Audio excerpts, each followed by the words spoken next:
Good morning, everyone. Thank you all so much for being here. We're going to go ahead and get started. So on behalf of Google and Defending Digital Campaigns, welcome to the Campaign Security Summit. We'd really like to thank those of you who took the time to join us here in person today, and those of you who are joining us on the live stream. My name is Danielle Osler, and I work here in Colorado on the Google Trust and Safety team, and I'll be one of your co-hosts for today. So I'm going to leave it to Michael Kaiser, who is following me, to set the stage for why we're here today and the goals of the symposium, but I do have a few housekeeping elements to share with you for those of you who are in the room. Critically important, the Wi-Fi is Google Guest. We're going to go straight until about 12:15, so if you need to get up, use the restroom, grab a snack in the lobby, feel free to come and go as you please. We do have restrooms right around the corner here out in the lobby, and there is also coffee and snacks and other things available in the lobby. And if you haven't got your parking validated, please just see one of our helpful folks at the front desk here, and we'll get that for you. So we have a fantastic lineup of speakers today, including experts from industry, from government, from campaigns, and those who support them. It is actually quite a rare convening these days to have practitioners from across the political spectrum, and we're quite proud we were able to do this. Our goal today is to have a really positive, constructive conversation. For that reason, we ask that you, the panelists and the speakers and the audience, take off any sort of team jerseys you might have in a spirit of nonpartisanship, come to this conversation. Speak with a spirit of facing the shared challenges we have with campaign and security and safety, and seek shared solutions. And again, please, if time permits, if you have questions, keep that also in mind. So with that, I would like to introduce Michael Kaiser, who is the president and CEO of Defending Digital Campaigns, Google's partner in helping keep campaigns safe, and our co-host for this summit. Michael. Thank you. Thank you, Danielle. Good morning. Good morning. Good over here, not so good over there. Good morning. Great. It's my pleasure to be here today. This is really a thrill. We've been doing these around the country with Google.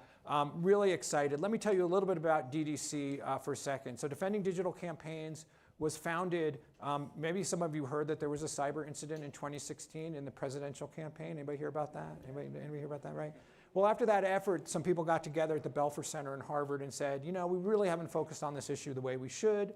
They did some work around this issue. It was a bipartisan group of folks. There were people from the right, people from the left, people from industry, people from government who came together, and they did some work together. They did a couple of playbooks, one about cybersecurity for elections, right? That's the voting machines and all those things, which gets a lot of conversation.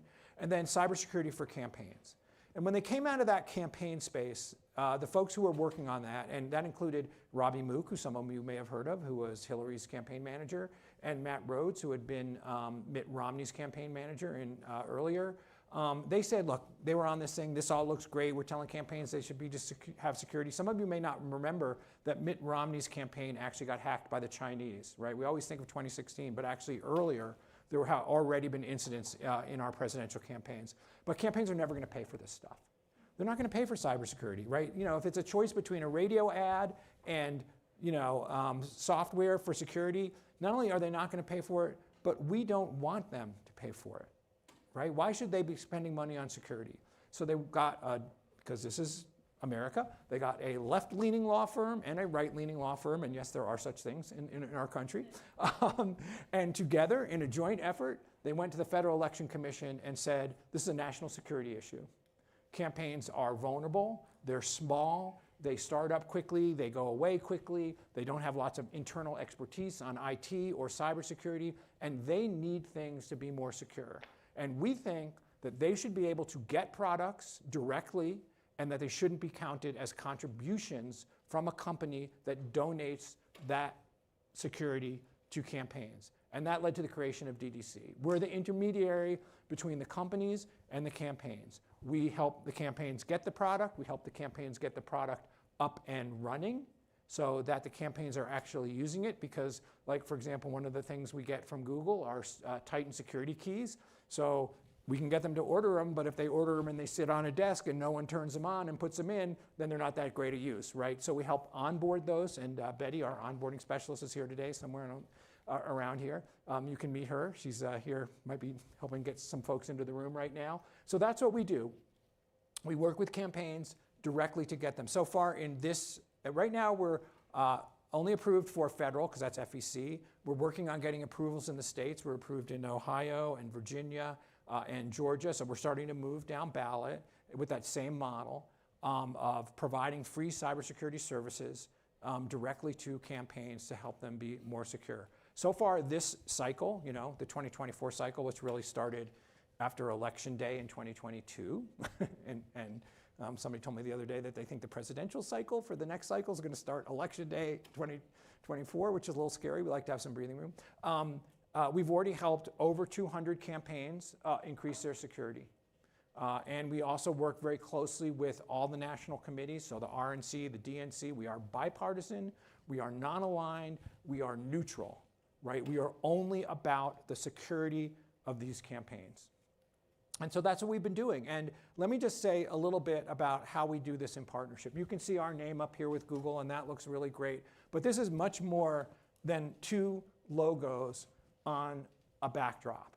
This is about working in deep coordination to make sure that we're messaging correctly, that people are getting the products in a timely fashion, that we're overcoming any stumbling blocks. And we do this with Google probably better than any other company that we work with, where what we're committed to is beyond dropping products on people's desks. It's about making sure that everybody in this sector understands the risks, which are deeply significant, understands the best and easiest practices to be more secure. And that is a group and team effort, and we all tap, I think, like I like to think of it as, we tap each other's strengths to make that happen. So here we are in Boulder, and it's going to be exciting. And so I now have really the honor and the privilege of introducing your Secretary of State. Gina Marie Griswold is Colorado's 39th Secretary of State. She was first elected in 2018 and is the youngest elected Secretary of the State in the nation and was reelected in 2022. She's one of the few women ever to hold statewide executive office in Colorado. Secretary Griswold grew up in a working class family in rural Colorado and was the first person in her family to attend a four-year college as well as law school. She knows firsthand how important it is for every vote to count for every Coloradan, and for every Coloradan's voice to be heard, no matter their background. During her time in office, Secretary Griswold has overseen 9 statewide elections and worked to make voting more accessible and secure for every voter, which I assume is most of you in this room. She has emerged as a trusted voice and a national leader on voting rights and democracy. She also made opening business easier and cut red tape for small business owners across the state. Before she was elected Secretary of State, Secretary Griswold practiced international anti-corruption law and worked as a voter protection attorney. Secretary Griswold holds a BA in politics and Spanish literature from Whitman College and is also a lawyer with a degree from the University of Pennsylvania Law School. She is fluent in Spanish and is from Estes Park, Colorado. It is really my honor and privilege to welcome you here today. We're so thrilled to have you. Thank you so much. Thank you. Yeah, Thanks for having me. Good morning, everyone. How are you all doing? Thank you, Michael, for that introduction. The only thing you failed to highlight is that I'm still the youngest Secretary of State in the country, 6 years into this, and every new gray hair, I just repeat that to myself in the mirror. But I'm so happy to be here. I'm Jenna Griswold, Colorado Secretary of State.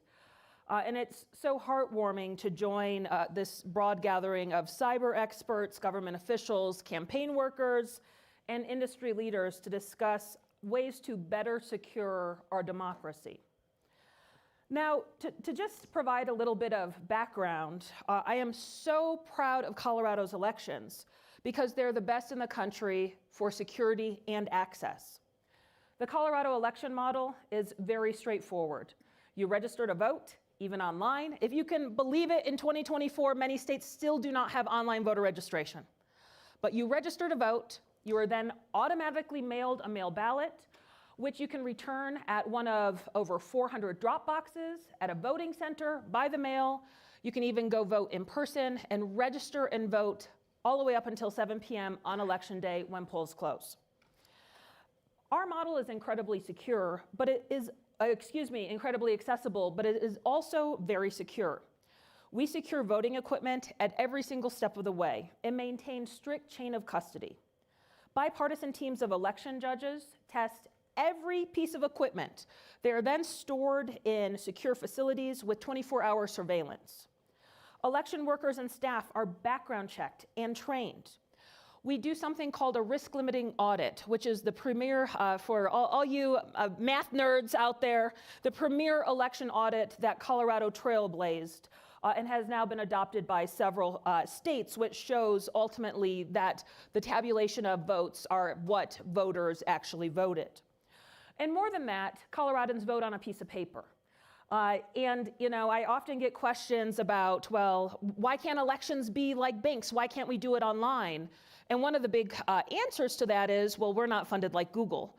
So the safest way to vote is on a piece of paper, which cannot be hacked from domestic or foreign adversaries. That's some of the reasons that Colorado is truly considered the nation's gold standard in election administration. But even with a great election model, there is always room to innovate. There is always room to boost access and security. And over the last 6 years, that's what I've really focused on. We've increased ballot drop boxes by over 65%. We added more voting centers. We guaranteed voting access on every public university and on tribal lands. We passed parolee reenfranchisement, automatic voter registration, which has registered 620,000 new voters since implemented in 2020. And I've partnered since I've been Secretary of State with the National Guard in every election since taking office, who joined my team to monitor and respond to threats against our election infrastructure in real time. We employ threat detection tools to stop attacks before they take hold, support local governments with funding and training to protect elections at every step, and build in redundancies to protect our voter registration system from both physical and cyber attacks. We haven't just added protections and closed loopholes in the law, but we've doubled down on funding. And in the election space, you often hear, well, elections are not well funded, which is absolutely true. Absolutely true. But we're doing our part to roll down money to the counties. The county clerks actually count the votes. They run the election. I'm the referee for the state to make sure that they have the resources they need. Last year, we rolled down $1 million to counties to increase their physical security. And just in February, I announced an additional $3.5 million in grants to increase both access and cyber and physical security. We take countless steps to ensure every voter's ballot is counted accurately and that election results are reported in a timely fashion. So that's all the good stuff. But we're here in part because of the bad stuff. And elections fundamentally have shifted since 2020.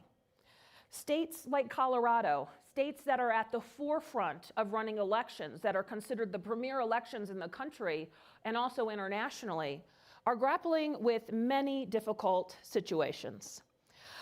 To start off with, foreign adversaries like Russia, China, and Iran, and domestic actors, this is the meat of why we're here, began to flood social media with disinformation or fake election information to try to divide Americans. And to an extent, their efforts have been successful, with election conspiracies catching on at an unprecedented rate. The conspiracies themselves do more than just divide us. Election lies have been used as a basis to pass voter suppression laws all across this country. Hundreds of bills since 2020 have been introduced to make it harder for eligible Americans to cast a ballot. The election lies have led to physical security breaches when election officials try to prove conspiracies and compromise their own voting equipment. They have also led to an increased threat environment against election officials all across the country, including here in the state of Colorado. Now, the lies and disinformation are the basis and justification to a lot of the really hard situations in elections at this point. And as Secretary of State, I've really leaned in to try to counter disinformation.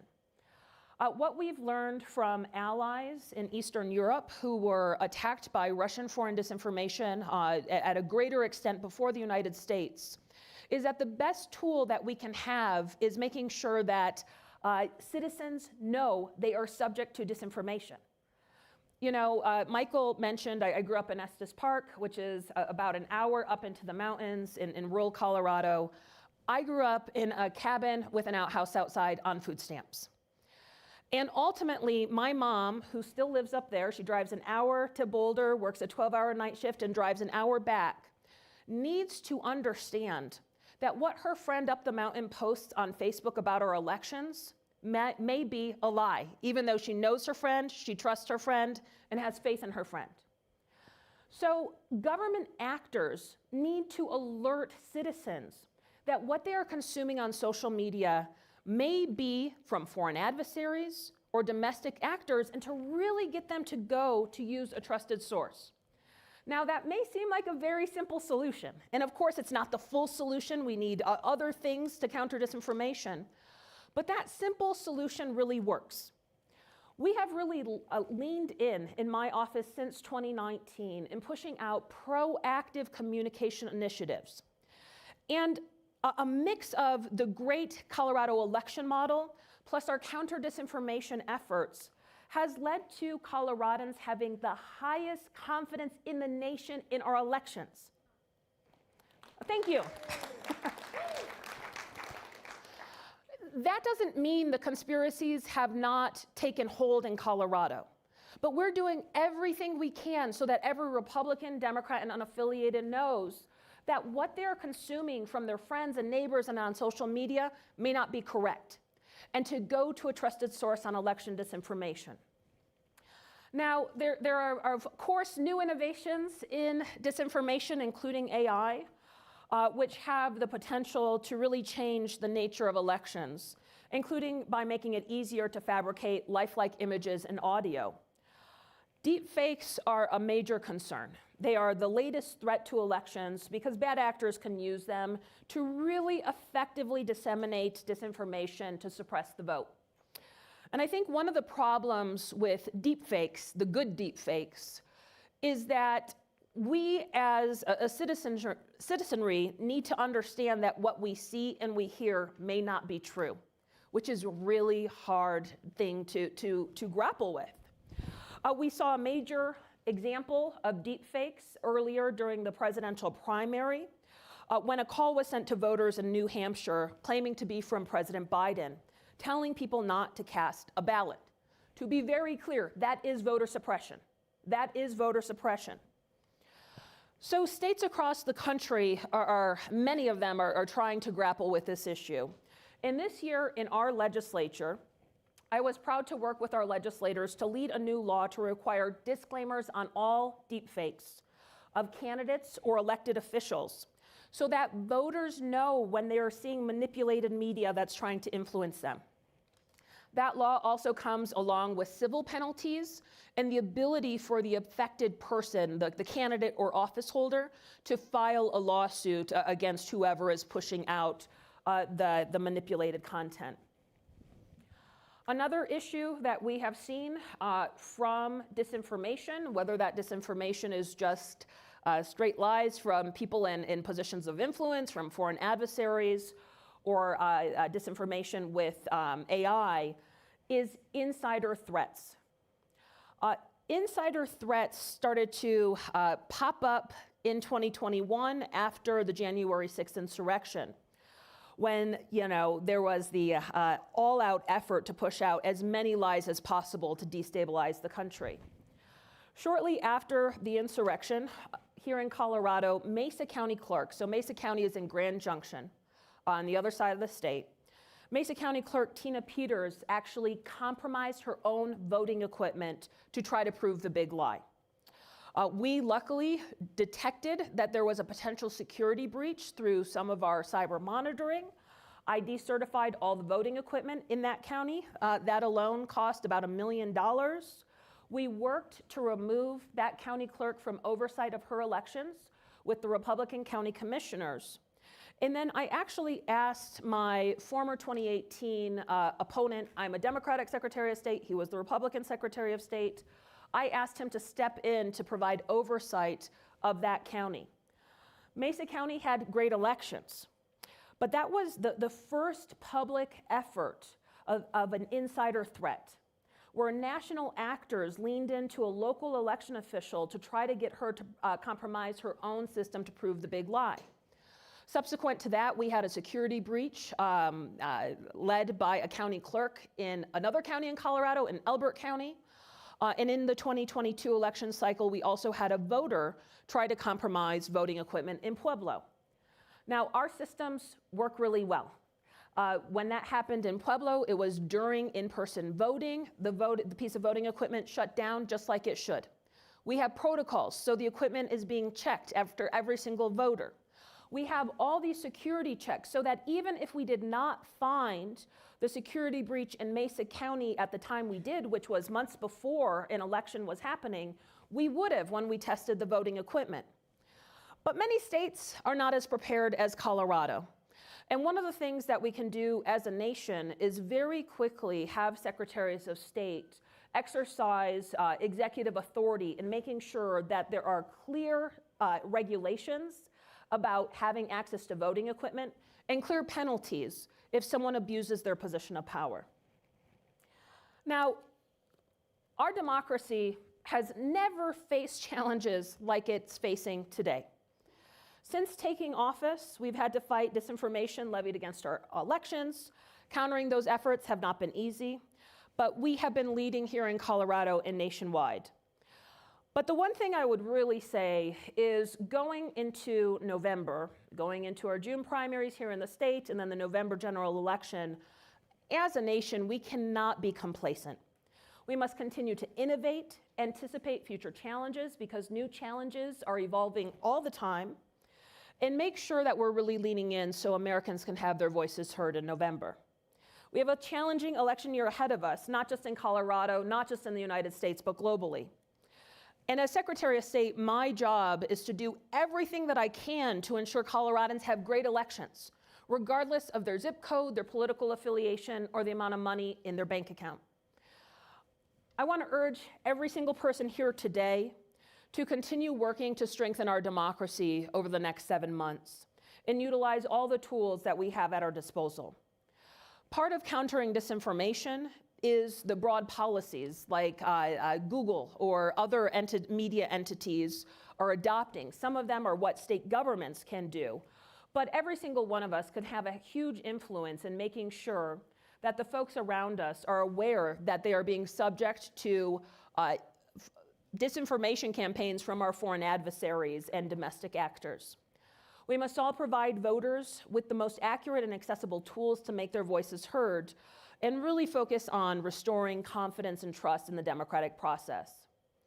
One of the things to very much underline is we must call an election lie a lie, because there is no two sides to the truth. There's only one truth.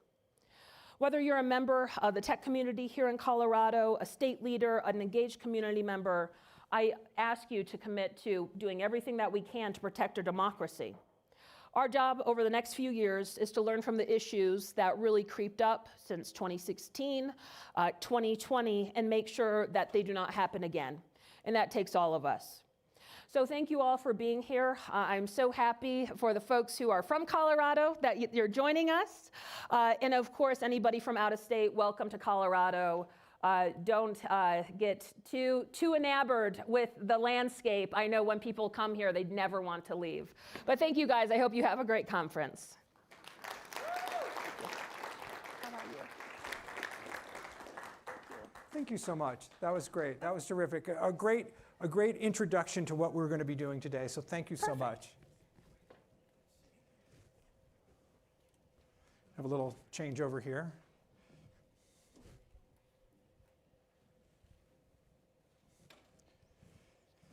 While I'm getting my stool, let's welcome Karen Corrington, VP Trust and Safety, Trusted Experiences and Consumer at Google. It's a long title. It's a mouthful. Thank you so much, Michael, Oh, and thank thanks you. everyone for joining. This is such an important topic and really great to be here. Yeah, well, we're so thrilled. Let's just start. That's a long title, so I really want to hear what you do at Google, like what your day or what your year looks like. But I also know you have a pretty interesting background that brought you into Google. So maybe talk a little about how you ended up in Google, what you did before, and then what you're doing at Google. Sure. Well, as we know, Google's mission is to organize the world's information, make it universally accessible and useful. It's a mission really near and dear to my heart, especially with our election work. I started my career in the military. I also worked in government. So coming to Google felt like a really nice fit to continue a big global mission and give people access to information.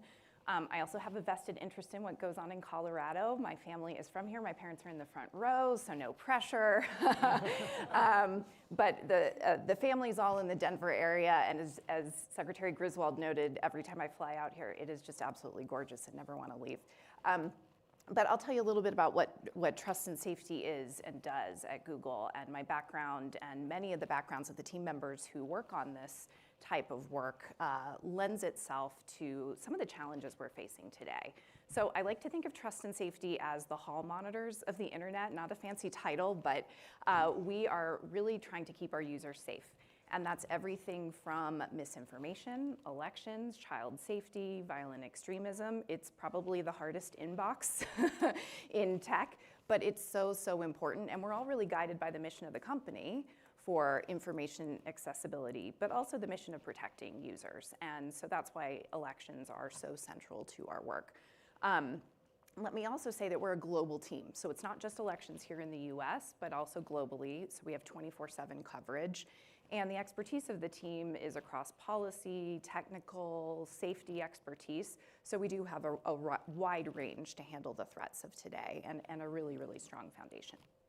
Yeah, so you raised the global, and I think that's really important. I think we're all aware that there might be an election in the United States this year. Anybody not aware of that there's an election in the United States, right? So we know that, but actually many people are calling this the election year in the entire world. Yeah. I don't have that off the tip of my tongue, but it's something like 44% of all democracies are having elections. It's billions of people are voting. So there's a lot going on out in the world in this space, in the campaign space, in the election space.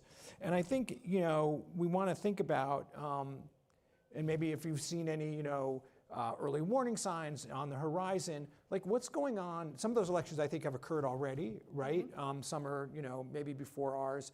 Do you see anything on the global, scale that we should be either concerned about, interested in, have our antenna up around, going on out there? Absolutely, absolutely. Well, let me talk a little bit about the foundation that we use for global elections and then what we're seeing. That's great. As you said, it's the Super Bowl of election years. I think it's over half the world's population has some sort of national election in their country, as you said. And so right now we're heavily focused on India, which is around halfway through their voting.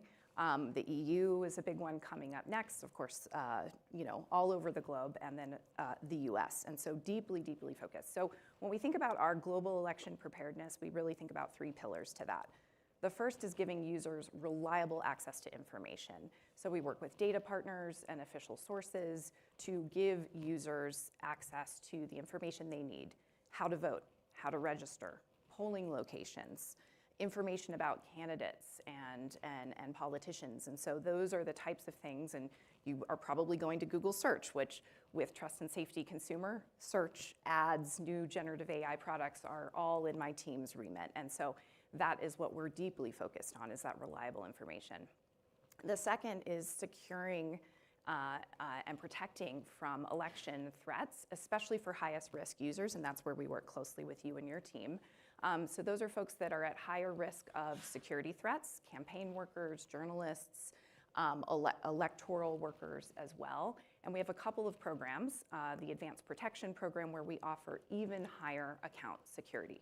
So for most of us, our built-in protection for Gmail, let's say, is really, really good. But there are some folks who need extra protection, and that's what we focus on as well. And then the last tenet is protecting the platform from abuse. As I said, we're global, we're 24/7, but we're constantly monitoring to see what's out there. We're working with governments and other organizations to detect and monitor threats. we have an organization within the company called Threat Analysis Group that's constantly monitoring for targeted or foreign government-backed campaigns. On any given day, there could be hundreds of those. And we are working with governments to disrupt them and also to then report and be transparent about that as well. So those are kind of that's the foundation of the work. But then you're asking, okay, well, what are we seeing, especially with this AI moment? And we're constantly learning across the board with elections about what we're seeing. So deepfakes, I know, are top of mind. We'll get to that in a second. We are seeing a handful of high-profile issues where we're seeing generative AI manifest in an elections context. I think we saw one in Slovakia. It was audio. I think we can recall there was a Biden robocall, also audio. So there's many different examples, but we're seeing some high-profile ones. We're also seeing shallow fakes. So things that aren't really realistic and easily detectable, but we're seeing a lot more of those. I will say, though, that doesn't mean we rest on our laurels and don't prepare for the worst of the worst. And there's a lot that we're doing, which I can talk about, to give users more context, especially to defend it. But all of this, our elections work, we also rest upon the work we've done in AI to be prepared. So that's things like our foundational AI principles, which we launched in 2018. And these aren't just principles, they really are how we guide our work and guide our products, and also adapting our policies. So adapting our tools, adapting our policies to the moment, and prohibiting the use of generative AI in contexts where it could be misused. So those are some of the things we're seeing. One other thing that's interesting, you asked, okay, what are we seeing around the globe? My team also looks at scams and fraud. And so when I'm seeing generative AI, I'm seeing it used by bad actors who have a business model and a need to generate that. We've all seen issues around impersonation or other high-profile cases like that. And we're learning a lot from those that we are then applying globally. And that's the benefit of being a global team, is that we can then see the techniques, we can see the tactics being used, and monitor and address them elsewhere too. Yeah, that's really interesting. I mean, I think people may not always be aware of this, and I think the scam and fraud issue is really interesting because we actually see cybercrime as being one of the major threats in the political sector. We actually see campaigns having money stolen. I mean, everybody's worried about like interference and influence from the outside, but straight out cyber criminals are going in and stealing money. I mean, the one public one was Jerry Moran's campaign last cycle that got $670,000 stolen that was earmarked for buying television ads. That's pretty hard on a campaign, right? So, we can see that probably infiltrating this area a lot. So you raised it, deep fakes. Although I like shallow fakes. Is that just people who are bad at making deep fakes? Probably, yeah. I haven't gone to art school or something. You raised the issue, and obviously that's been a huge, that's been in the media. That's it's the sort of the shiny object of the 2024 and AI, this generative AI use, its widespread use and those things. And people are concerned about having a negative impact. In fact, we did a study with Yubico, which is a security key provider that we work with, that voters told us that 78% were concerned about the impersonation or inauthentic content related to the election. So it's definitely on voters' minds, and I think the reality versus the threat are two different substance discussions we can have. So when you look at that landscape, right? When you look at that generative AI, deepfake, shallow fake landscape, what gives you the most concern, and how are you thinking about it? And how, you've talked a little bit about your internal policies, but how, as a company, grappling with this, onslaught of content? Yeah, I think it is a concern. And I was telling you earlier, on any given day, the meetings I'm in are either about elections or responsible AI or some intersection of the two. So this is the moment we're in. And I think while there is tremendous promise with AI and large language models, there's also limitations. And with any technology, we know it can be misused and used for bad and used for information threats. So what we're doing is we're really trying to stay ahead. We're using that foundation I mentioned in elections and in our AI work, and we're applying new tools and policies. And a lot of these, I think, come down to how do we give the user more context to discern real from fake? Because that's really what this is about in terms of deception and manipulation. And so a couple things we've rolled out that I'm really proud of. Last year, we were the first company to roll out a synthetic media election ads disclosure policy. So election advertisers already are accustomed to disclosing paid for by and providing transparency, who paid for this ad.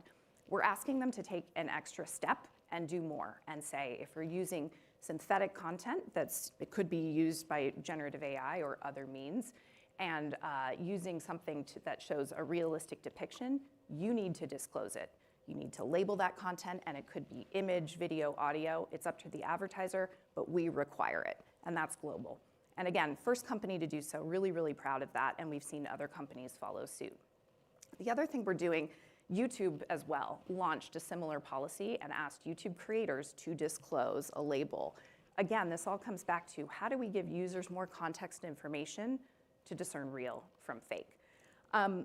I will say with our own first-party products and the things we're launching, this comes back to the AI principles that I mentioned.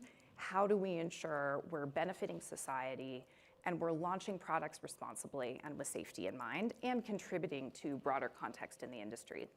So we announced last year a product called SynthID, which is digital watermarking, so imperceptible to the human eye, but part of the pixels of an image. And just this week at Google I/O, we said we're going to roll that out to video and text as well. So that's available in all of our first-party models, which I think is great. And again, raises the bar in the industry for where we need to be. With this election year, and we know that generative AI, it's new, there's a lot of concern. We've also said, okay, out of an abundance of caution for our new experimental products like Gemini or search generative experiences. Again, this week we just announced a bunch of these products and enhancements at Google I/O.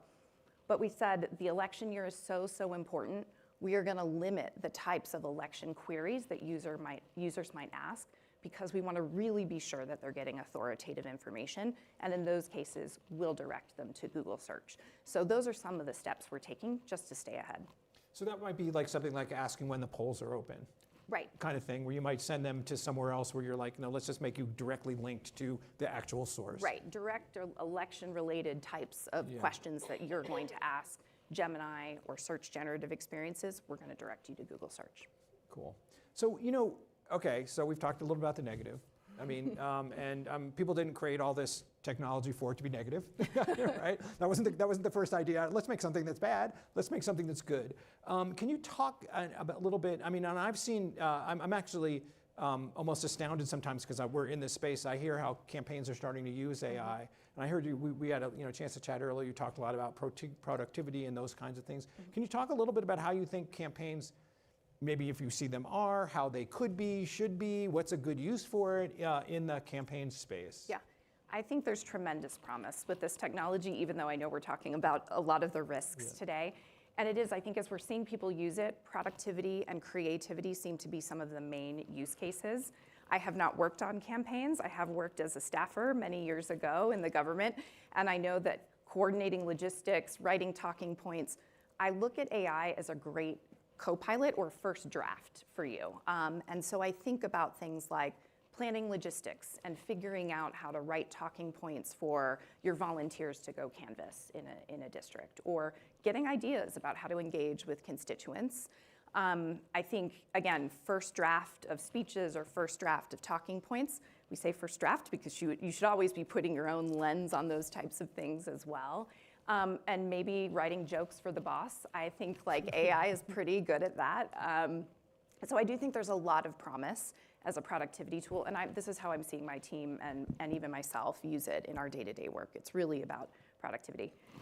I don't know, I mean, how many people have even used any of this AI at all? Have, tried, using prompts in AI, large language model, or dumping something in there and trying to get it summarized. But is there, anybody using it? Who's using it? Okay, look, everybody's using it. All right, are you using it securely? We'll take that up later.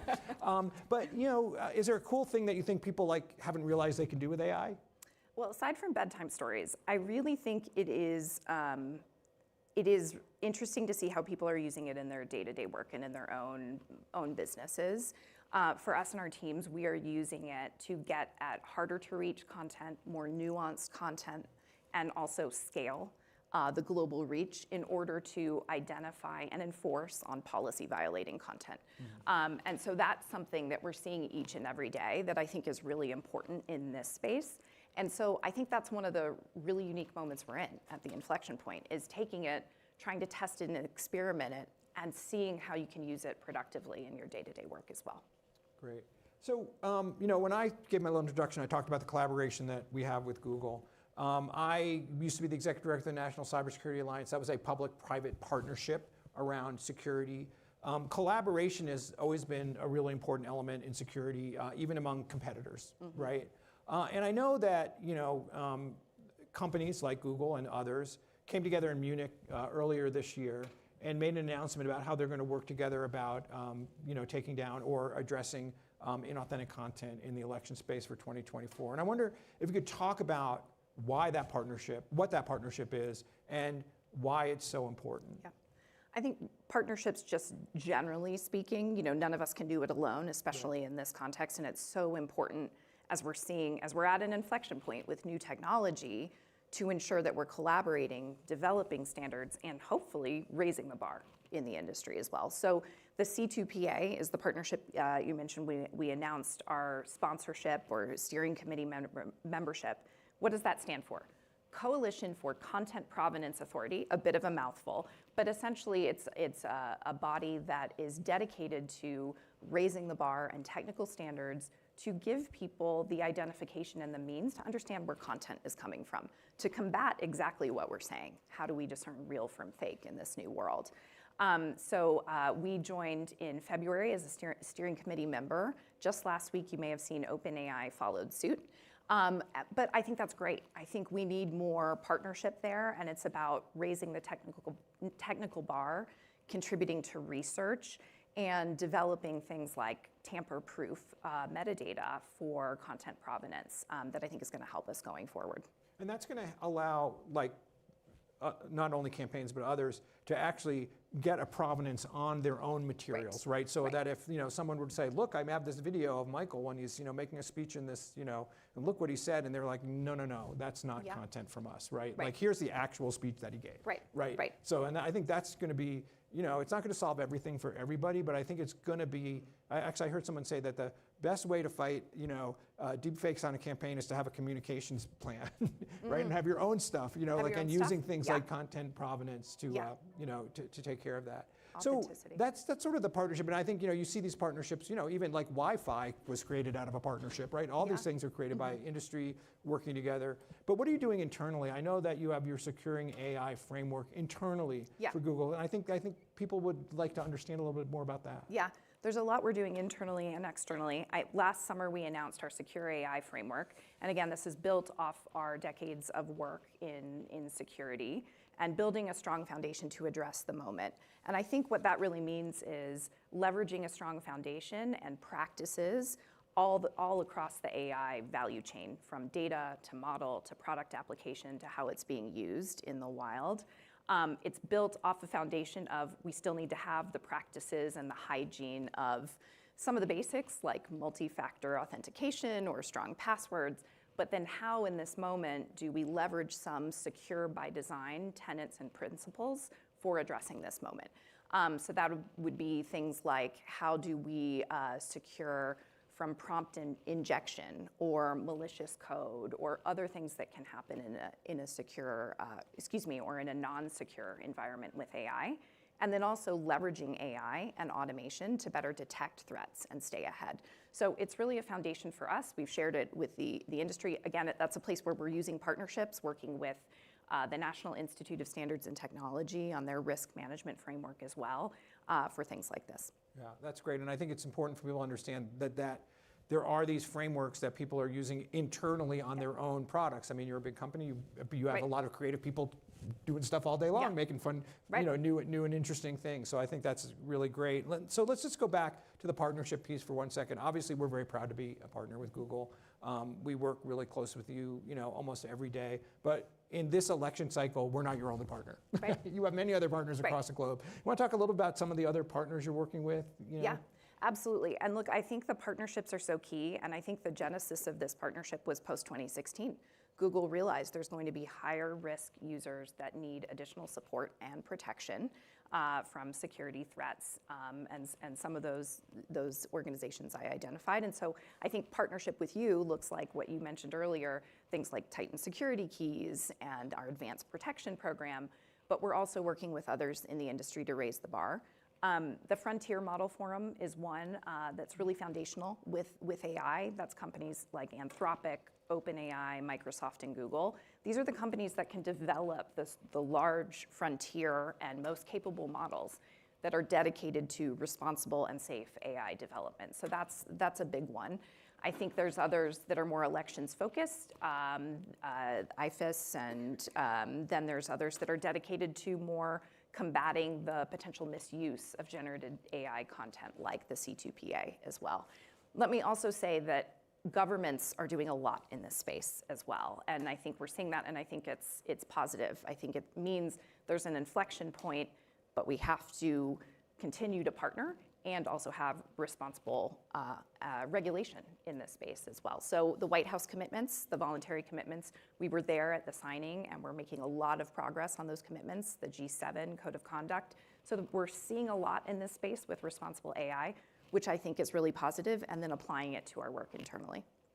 Great. Well, that's really all the time we have for today. And I really just want to, again, thank you, thank Google, thank your whole team for doing these events. I think it's really important. I think hopefully this discussion will carry over into our later panels, and people will have some more framework now about all these things that are going on. So thank you so much for coming today. I'm glad we got to bring you home to Colorado. I think that's awesome. Thank you. I didn't know that when this was all got set up. So enjoy your stay in Colorado, and thank you so much. Thanks, Michael. Thanks, everybody. Appreciate it. Thank you. Thank you both to Michael and Karen for setting the stage for us, and of course, Secretary Griswold for giving us real context for how we're speaking today. We're going to move into our next panel discussion. We have some great folks for you. But something that Karen mentioned really struck me, and I wanted to just highlight this here. She said you might want to use AI to write a joke for your boss. So I went to Google Gemini and I asked, tell me a short joke about cybersecurity threats. And this is what it replied. A man clicks on a suspicious link. His friend asks, isn't that risky? The man shrugs and replies, worst case scenario, my entire digital life gets stolen. His friend raises an eyebrow. What's the best case scenario? The man smiles. Free shipping on all future phishing attempts. Look, I didn't write it, it was Gemini, so. But we have a great panel for you to discuss the online threats and opportunities that we see in this space. And so I'd like to invite up our panelists. We have Tal Nguyen Kelly, who is the Principal of Global Elections Integrity at Google Trust and Safety, my colleague. We have George P. Bush, Managing Partner at Pine Cove Capital, LLC. We have Mark Baisley, Senator, Colorado General Assembly. And our moderator for today is Sean Boyd, political reporter for CBS News Colorado, KCNC TV. So if I can hand it over to Sean, and thank you so much.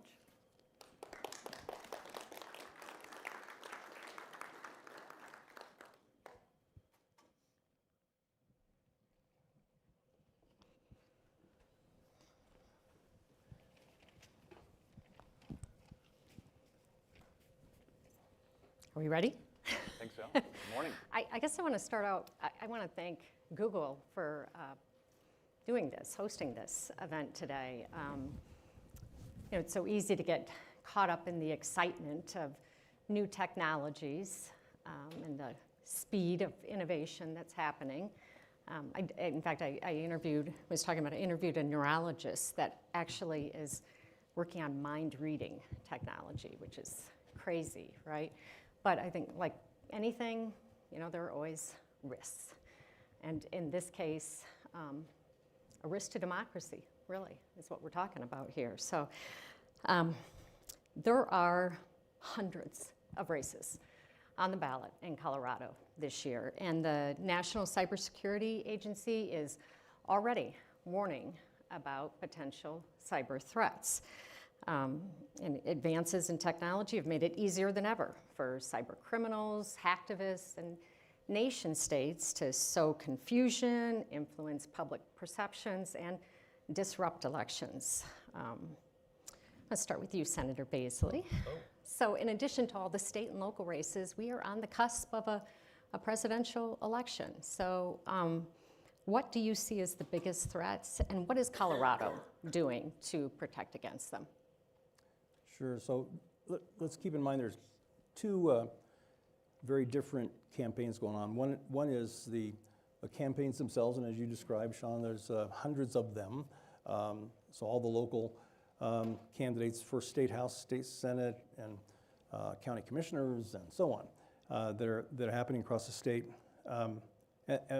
in addition to the presidential campaign that happens. And then there's the election process itself. And these are very different things. The counting of the votes versus the campaigning to try to get the votes. So the campaign's pretty pedestrian stuff. You know, there's not a lot of cyber work that goes on, not a lot of online vulnerabilities for a campaign, typically, especially the more local campaigns.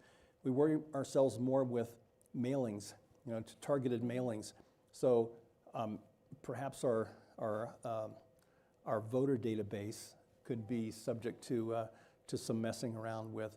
But candidates don't normally develop those databases themselves. They buy them or they get them from the party.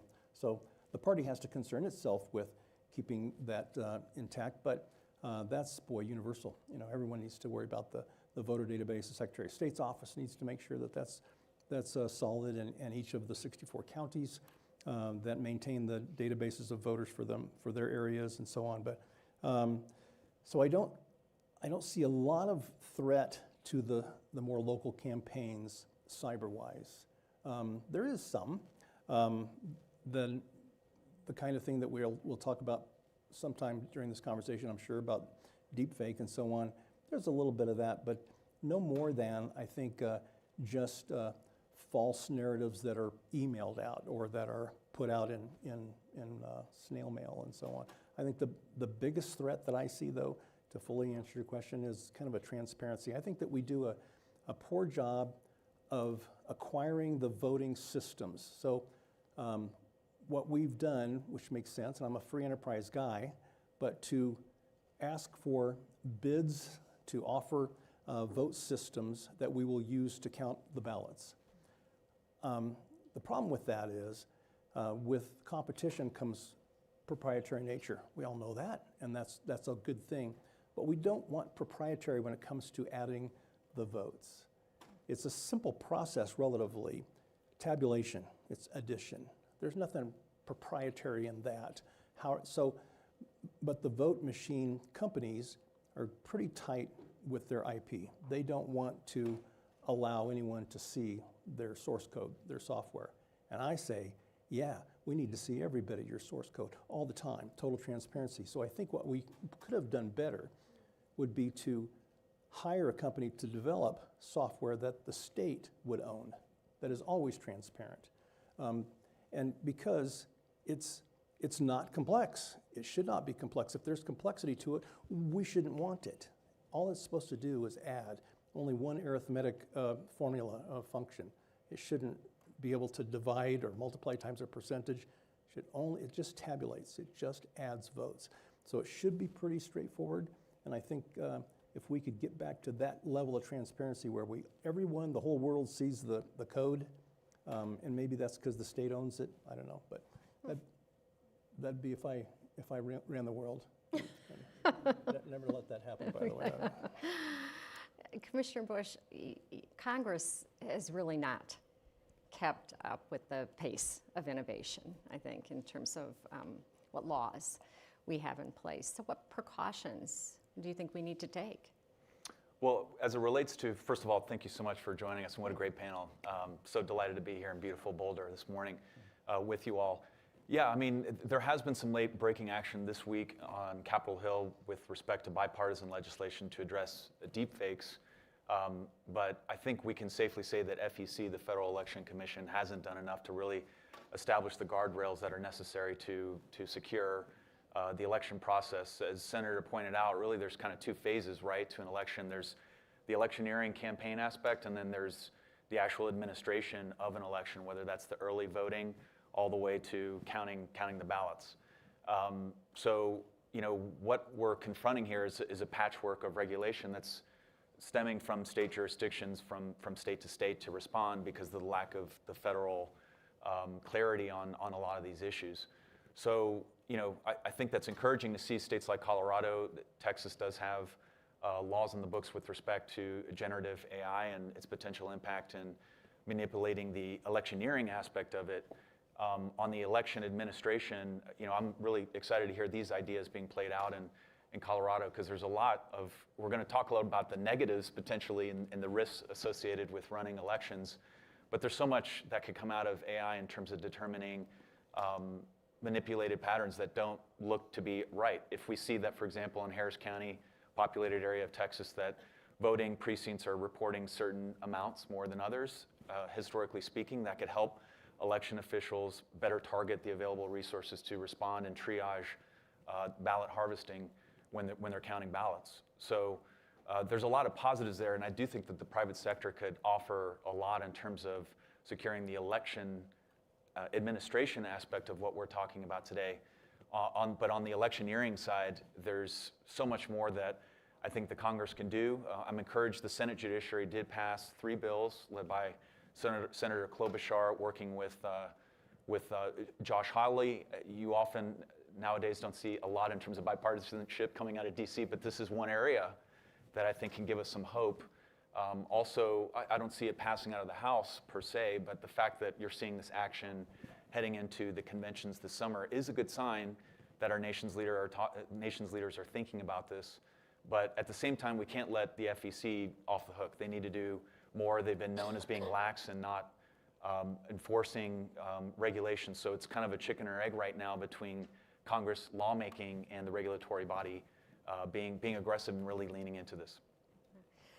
Tao, I imagine one of the challenges to implementing cybersecurity strategies is a lot of campaigns they don't see themselves as targets. So who is at risk, and what help is available? Thanks so much, Sean, for the question, and appreciate you having us here today and for moderating today's discussion.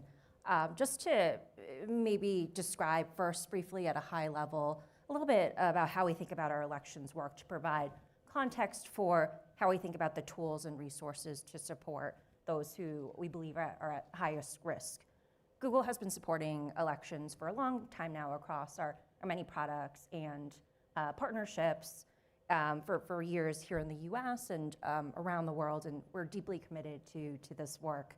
Our elections work is really rooted in 3 main pillars. I know Karen touched on this during her fireside chat, but just to ground the conversation today, the first one is really making sure that our users are seeing, what they're seeing online is reliable and trustworthy. And so for users, for voters in particular, who are turning to Google for information about the elections process, we want them to be able to trust the information that they're seeing, particularly for information like how to vote, where to vote, how to register, some of the critical processes related to being able to participate in the democratic process.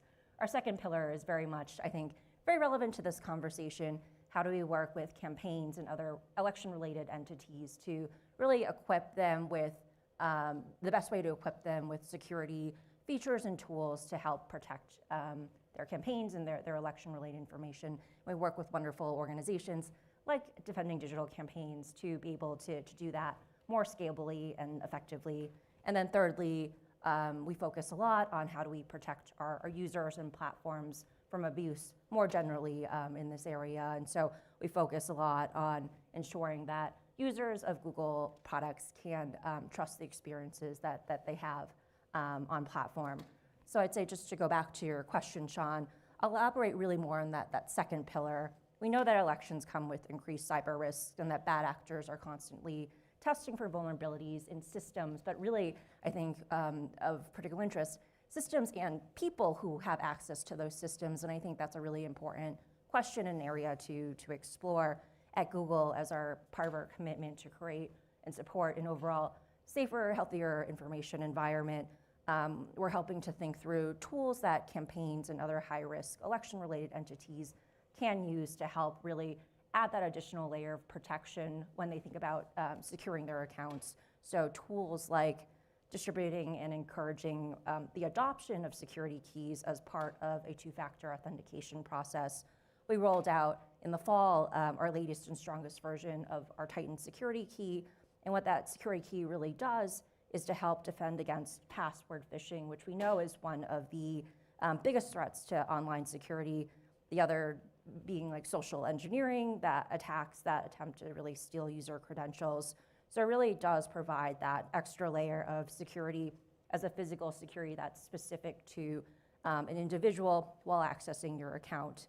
And this is something that we would recommend to all users, but really especially the highest risk users that we know. There are many of these in the elections context. So not only solely relying on your password, which we know it's not everyone practices the best cyber hygiene when it comes to passwords for many, many reasons. But we want to make sure that we can really beef up that security for users. We also have our advanced protection program, which I think you'll be hearing a lot about today as well, which this program, it's our strongest set of cyber protections we have available for really high-risk users to prevent targeted online attacks. It's available to election officials, to candidates, election workers, journalists. So I think a good subset of the folks here in the room today. And so it does several things. It helps to prevent against phishing attacks through requiring the use of security tools.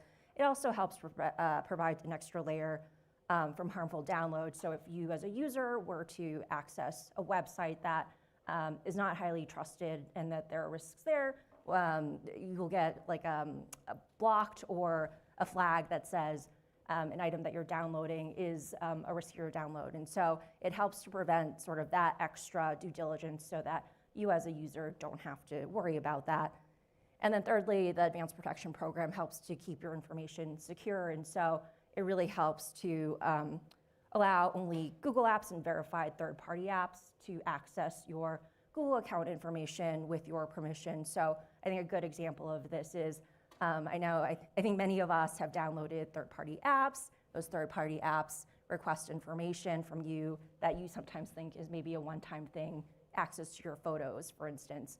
And you don't necessarily think about what potentially happens to that information after you've used it for the reason that you've used it. And so the Advanced Protection Program helps to add additional security protections for that.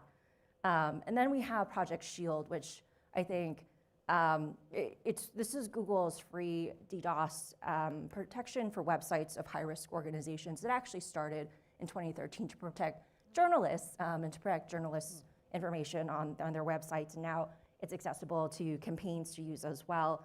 And so Project Shield is really aimed at preventing sort of the digital attacks where attackers, for instance, have the goal of taking a website offline, and so in some ways really censoring that information.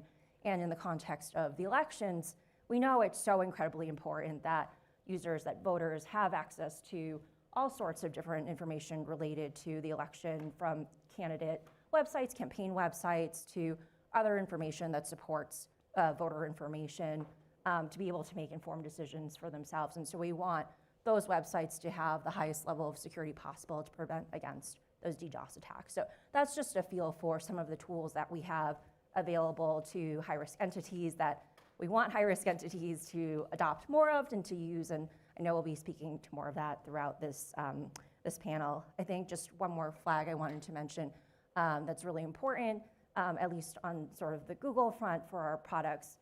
One of our responsibilities is to build that protection from the start and to really build that into our product. And I think Gmail is a great example where by the time your email gets to you, Gmail has already on the back end filtered out a number of phishing attempts, majority of phishing attempts. But I think in the elections context where there's this heightened sensitivity and heightened vulnerabilities, you have bad actors, I think, really focused on sophisticated targeted attacks for the highest risk users. And so that's where we want this extra level of protections through our tools, through the Advanced Protection Program, security keys, Project Shield, to be able to provide even more support. I think it's one thing to have the tools in place. It's a completely other thing to be able to maximize the adoption of that for entities that could really benefit. And I'm looking forward to diving into the adoption part of this conversation.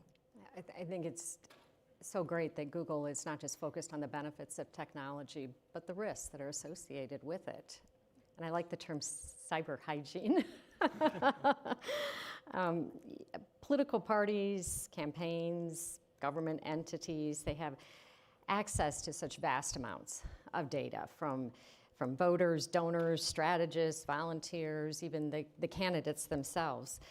Senator Basie, how do you truly secure that data, and what do you do if there's a breach? Obfuscation. That's that old giggle term of security through obfuscation. But so again, I've not operated on a statewide level like George P. has, running for office, and in a much bigger state as he has. But on the more local, so my Senate district is 8 counties. That's as big as I've got, and but just the information that is subject to any kind of a breach is really the voter data, and candidates do build up, especially those that are on 2-year cycles, like state House representatives.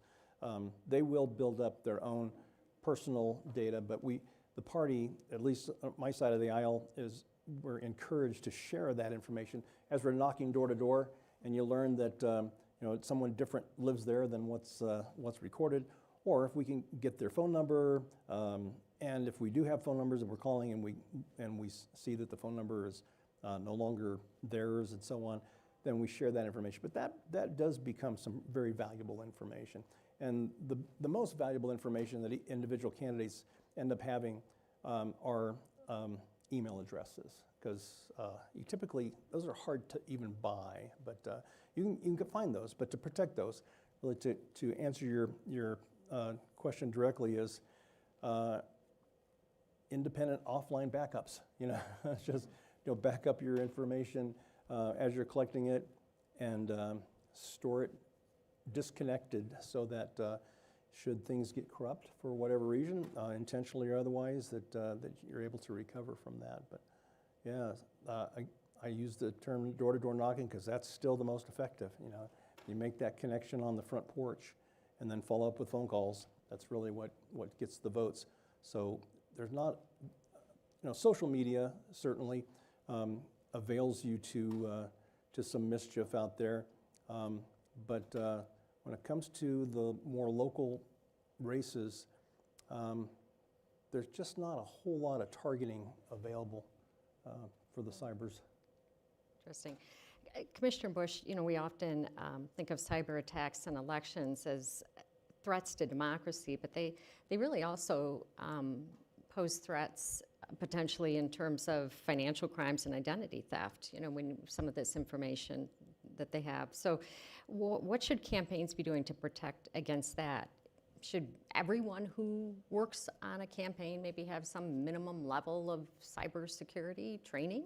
Ideally. I was blessed in my last statewide campaign in Texas to have a lot of folks from the agency that I was currently running that had kind of state training as related to securing personally identifiable information. So that really helped to have that foundation among my campaign staff.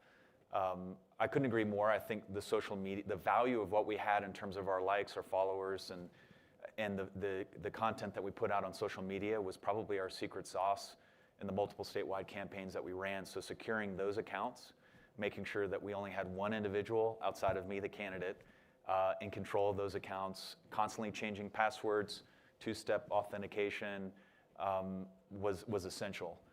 We also, have donor information. You have third-party vendor information, micro-targeting information for how we can go after certain types of voters in swing areas of the state.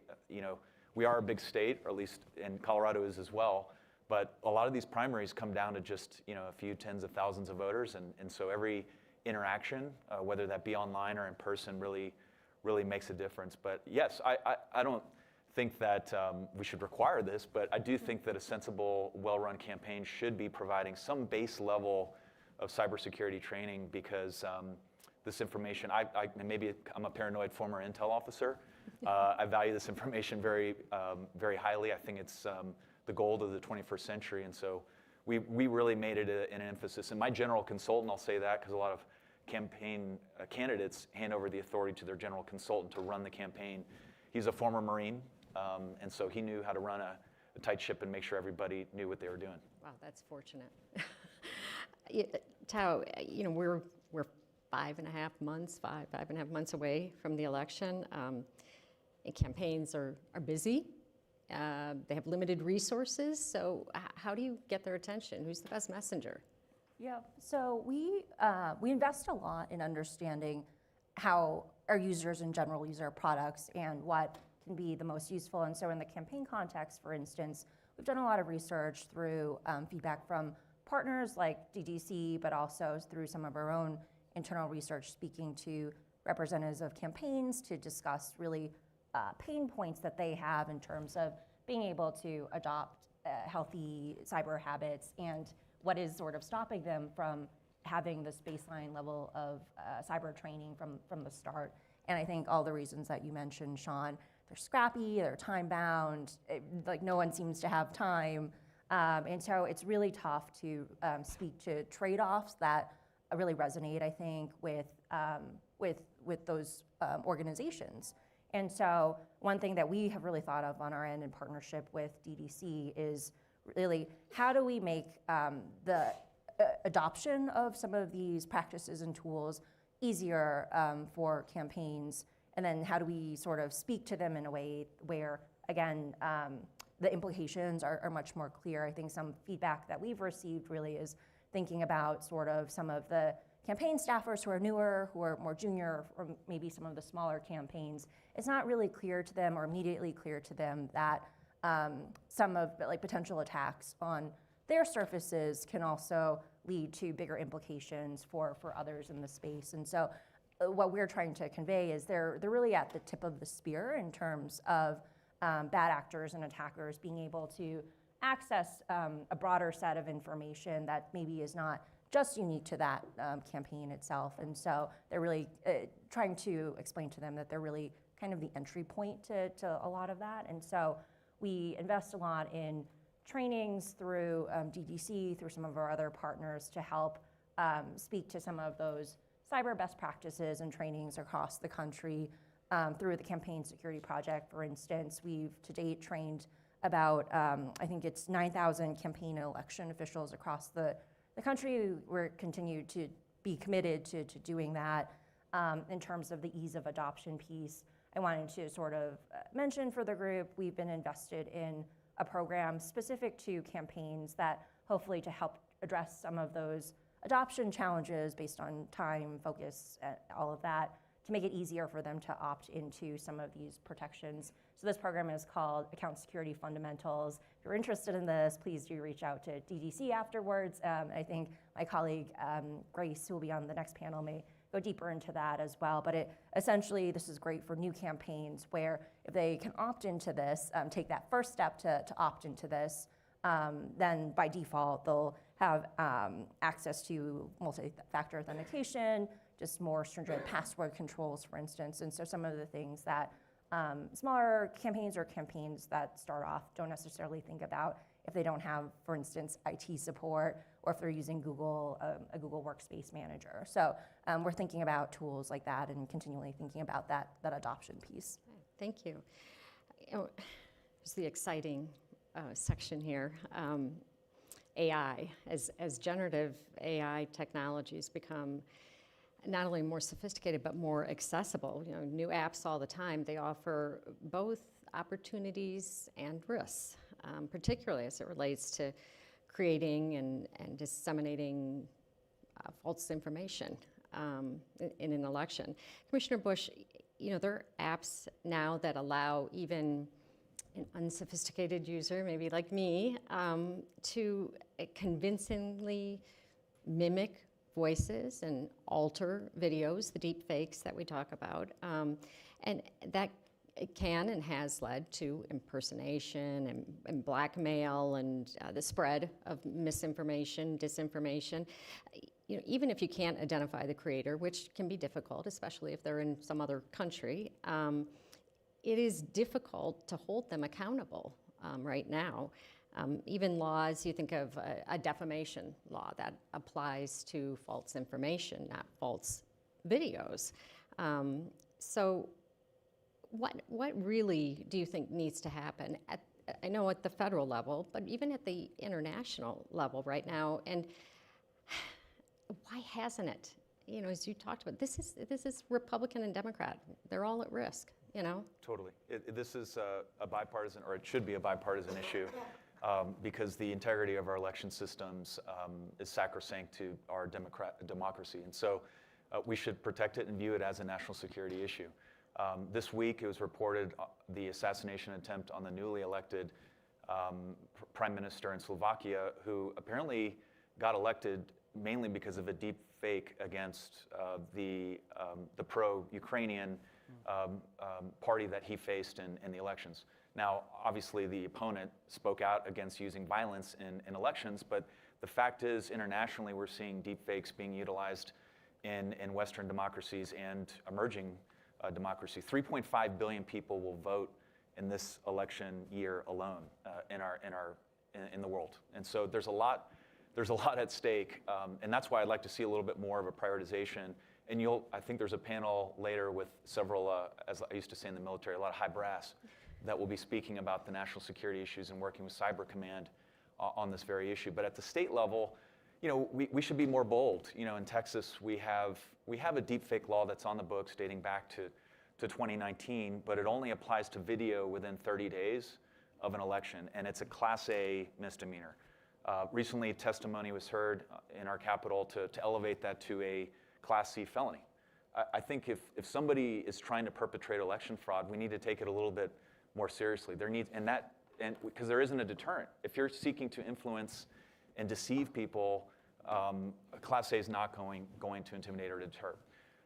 So, you know, there's discussion of expanding that law to voice-activated deception or image-oriented.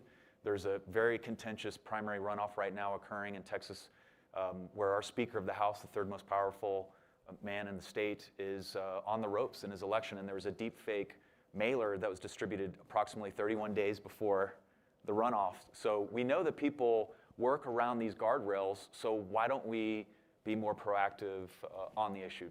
So that's my 2 centavos for you this morning, but I think we should be more aggressive in anticipating what we know is going to happen. It's occurring internationally. We know it's going to occur in some of these important races. Right, you want to see countries work together on this, really. Senator Baisley, deepfakes, as the commissioner, you know, mentioned the 30 days out. If they're right before an election and right before a close election, when you don't have time to dispute them, I mean, they can be especially damaging. Really, the election could turn on that. And even in terms of voter suppression, what happened in New Hampshire with the robocall there with President Biden. And I don't think criminal penalties are going to matter to the foreign actors, really, you know, if you can even track them down. So prevention is really key here. Deep fakes are technically really forms of expression, so they're protected under free speech, so you can't just ban them. What can and should be done to limit the damage that they can do, really? Yeah. So yeah, this is to me the most intriguing cyber threat that we've had in years. So it's kind of fun, right, to dig into and to try to address. So I have a suggestion I'll get to in a second. But first, yeah, we in Colorado, Colorado State Legislature, just passed the first bill. It's House Bill 1147 on candidate deepfake disclosures, and I have the description here from the legislative description. I can sure leave behind if anyone's interested, but you can certainly look it up, House Bill 24-1147. Commissioner, I'm going to look up and see what Texas did. Geez, 5 years ago, we were way ahead of the curve. This does not apply any criminal penalties to it. There's rules against it, and I heard the Secretary Griswold address it earlier, and certainly there's allowance for the person who was harmed to go after, through civil means, go after the perpetrator. But like you said, Sean, if they're overseas. What do you do? And so, yeah, what do you do? Here's what I think we need to get to. So I especially want to address this to all those brilliant minds of Google in the audience right now. You recall when viruses came about, that was like the new scare. How do you stop a virus? It's self-replicating and executing and maybe a time bomb. So what was developed in response was the antivirus. So let's think about how do we antivirus deepfakes, generative AI. I bet we can do that. That somehow that there would be the signature of a generative deepfake that could be detected at least at first, but while they're still primitive, and zap them before they get here. So try to be proactive. Fight fire with fire in a way. So I think that might be the long-term solution. In the meantime, yes, I advise every campaign who can to hold back some of your funding for the last-minute defense. And it's hard to do because you're trying to win, trying to get that, every mailer out and every social media presence out that you can to try to win your race. But you got to allow for that last-minute naughty, attack that you've got to defend yourself against. And this calls for it in a bigger way than I've ever seen. Well, until they come up with that anti-deepfake technology, deciphering what's real and what's fake is really becoming ever more difficult. So what should campaigns and voters do to ensure, A, that they're not duped into giving up access to real sensitive information, and B, to spreading disinformation? Yeah.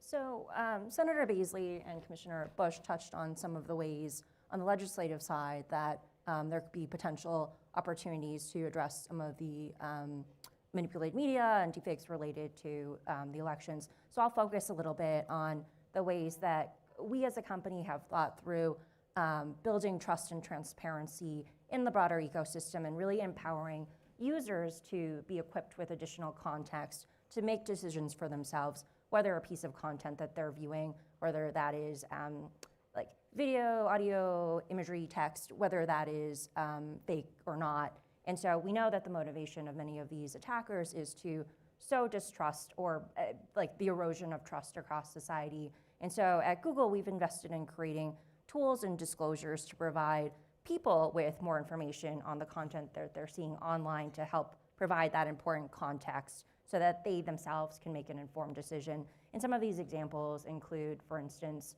ads disclosure requirements.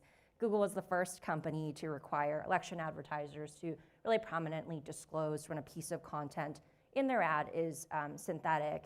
And so, and have been digitally altered using AI tools. So that's, I think, one area where we want to empower users to be able to make that decision. We also have a feature called About This Image on search, where if you're Googling an image, for instance, you can double click into that and get more context on where that image appears elsewhere on the internet. You can see sort of like time marks for when those images first appeared, and so that gives you more contextual reference for, is this image that I'm seeing taken out of place in sort of an ad or something that I'm seeing. And then I think just the last piece I wanted to touch on was is just digital watermarking. And so we have a watermarking tool called SynthID that directly embeds a digital watermark into an AI-generated image and audio of creating that via Google. And now, as of this week, that applies to text as well. And so the content originators can embed that. And so that's another form of verification that you can alter that gives a little bit more context as to that piece of created image text. So just providing more context to users, I think, is an area where we hope to increase some of that empowerment for users and greater transparency on some of the manipulated media you may be seeing. Yeah, that's great. I want to open it up to some questions from the audience right now. So if you just stand up or raise your hand, we'll bring a mic around.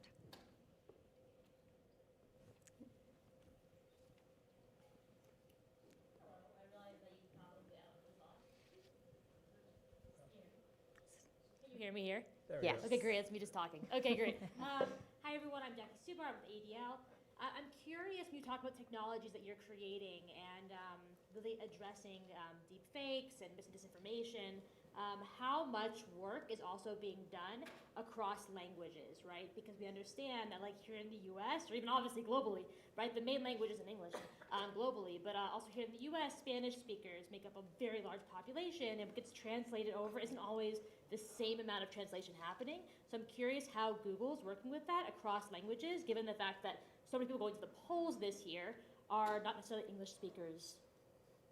Yeah, I'm happy to take that, and very curious if Senator or Commissioner have thoughts too, in just terms of language more broadly. But at Google, we think about this a lot. I think I mentioned we focus a lot on both U.S. elections across the board, but also elections around the world. And so that that scope, I think, really lends itself to us thinking about both from a accessing user information perspective, how do we make some of the information around our voting information more accessible to more users where it counts. And then on the risk side, how do we make sure that we have the proper resources in place, including through language support, to be able to detect some of the potential risks and abuse that we may see. And so there's a lot of investment into thinking through. In the US, for instance, I think you're right, Spanish is a good example.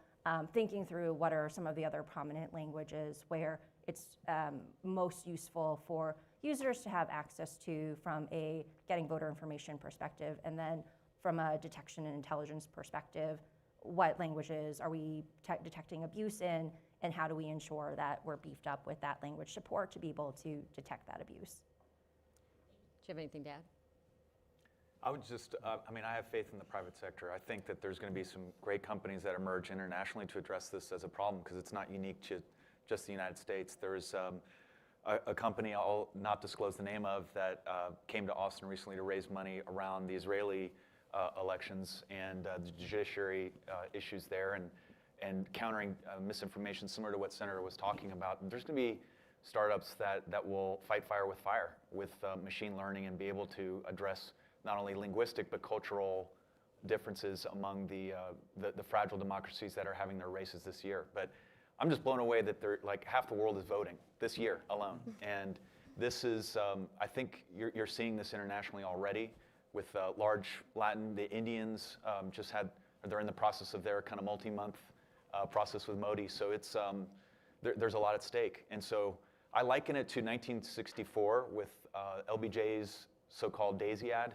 against Goldwater, where it just blew people's mind, and it's still an ad that's taught in college and universities and political science 101 to this day. I think I hate to be, in a positive way, I think we'll rectify it in the private sector, but this could be the year where we see a deepfake influence a pivotal race at a national level, whether it's here or abroad.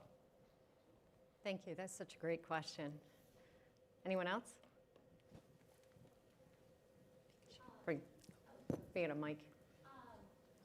So you guys, the whole panel touched a little bit. Oh, thank you so much. The whole panel touched a little bit on AI regulation and what's the best way of balancing both safety and, I would say, the opportunity for content moderation and freedom of speech. But also, I think Colorado just passed comprehensive AI legislation outside of the deepfake that was previously mentioned. I'm interested in how Google legislators, everyone here is kind of approaching that of, okay, should we be kind of looking at federal regulation versus state and that patchwork you were referencing as well, and how do we go about that in a thoughtful way? Go ahead, Senator Basu. Yeah, thank you. Thanks for the question. By the way, I voted against that that regulation because it was. I thought it was misdirected. The intent of that regulation was to address things like formulas for determining housing and whether someone can be a renter and that sort of thing. Try to prevent discrimination. So my argument to the sponsor of that bill was that he should not go after AI. He should just simply broaden the civil description to include AI, but not have it an AI bill, because it was really stepping on just the advantages that we're going to have in private industry with AI. Because as we're all thinking about this is a whole new tool to make employees far more efficient and productive in their lives, in their world, and for their employers. And so if we start tamping down on it out of fear and attacking AI itself, which is what that bill does, rather than say, hey, the principle simply is intact, including when AI uses it to discriminate against someone for any kind of a benefit or housing or anything like that. So I was not convincing of the sponsor who was the majority leader in the majority party. So I lost that battle, but yeah, I think we're going about it the wrong way.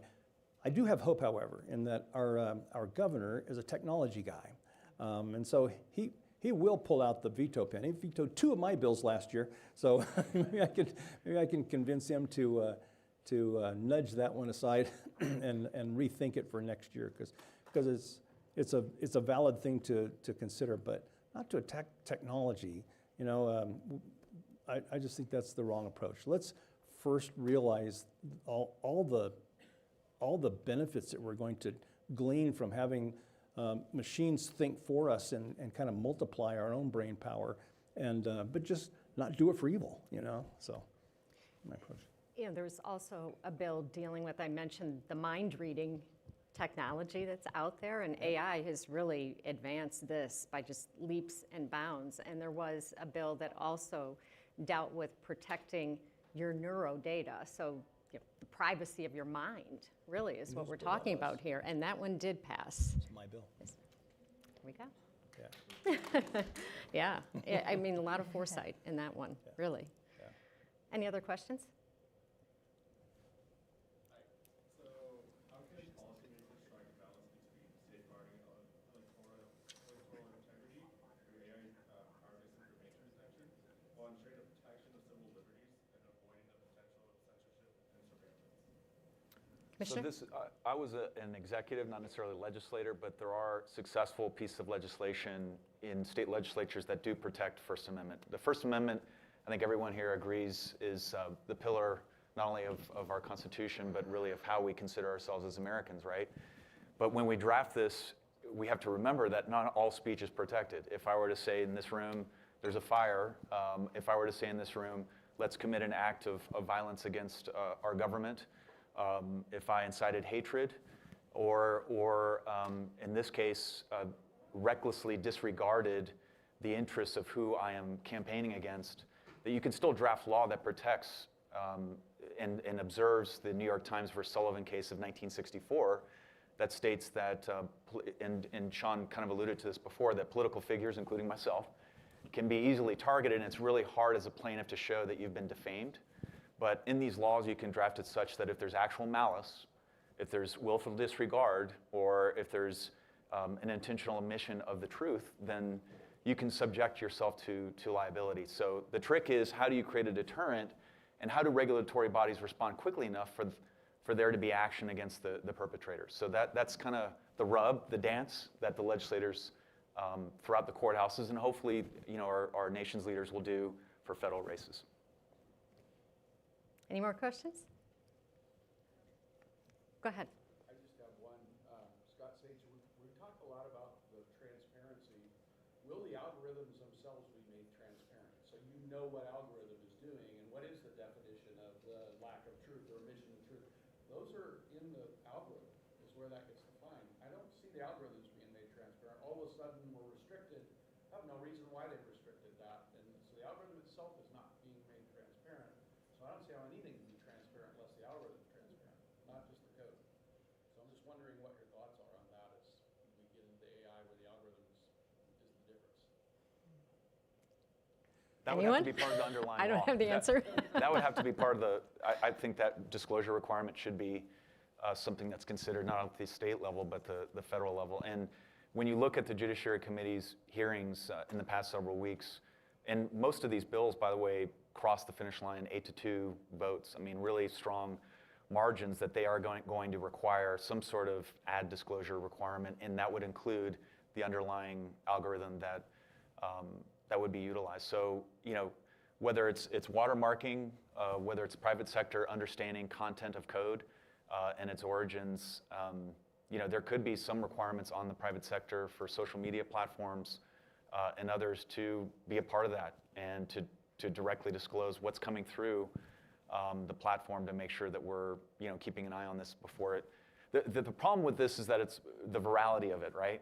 If as opposed to just, as you alluded to before, Sean, kind of like on your phone, you could probably photo brush a Kim Kardashian, image, but the virality of what's happening, say with the Taylor Swift Trump flag that allegedly she was carrying, that resulted in this, it resulted in millions of, tens of millions, maybe hundreds of millions that retweeted and reposted. So I think you raise a very important point, and it has to be an essential element of the architecture of whatever the next step looks like. Add a little bit. So in the bill that Colorado just passed, and I assume the governor will sign in, it addresses the AI that folks are going to use as a deep fake, and I'll read just this description. It says that the requirement is for a clear, conspicuous, and understandable disclosure statement regarding the deep fake, and to avoid a violation of this new prohibition. It says, in addition, meeting the specific statutory requirements for a clear and conspicuous disclosure must include the communications metadata, and to the extent technically feasible, permanent or unable to be easily removed by subsequent users. So they're trying to venture down that path of trying to come up with, tell us your algorithm, and try not to allow it to be messed with by someone who then commandeers it and uses it elsewhere. Anyway, I don't know, this is all brand new area. I really appreciate that Google is looking into it and all the tools that Theo is describing. I'm impressed and appreciative that you're going down that path for all of our sake. Thank you. Yeah. Thank you all for coming, too. It's great to see the interest in this, too, because it is so extraordinarily important, a lot at stake. Thank you so much, Sean, and thanks again to our panelists. Can we give them a round of applause again? Thank you so much.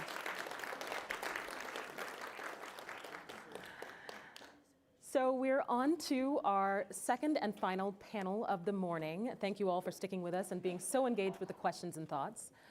You heard a little bit about how we're thinking about the threats and the opportunities that we have in this space. And now we're going to really dive deeply into what a scrappy, bootstrapped campaign can do to address these threats in a real practical way. So I want to bring up first our moderator, Michael Kaiser. You know him. We also have Mark Weatherford, Chief Cybersecurity Strategy Officer at Coalfire. We have Seth Blank, Chief Technology Officer at Valley Mail. And we have Grace Hoyt, Global Product Partnerships Lead at Google. And we also have Lieutenant General Harry Radiguin, U.S. Air Force retired.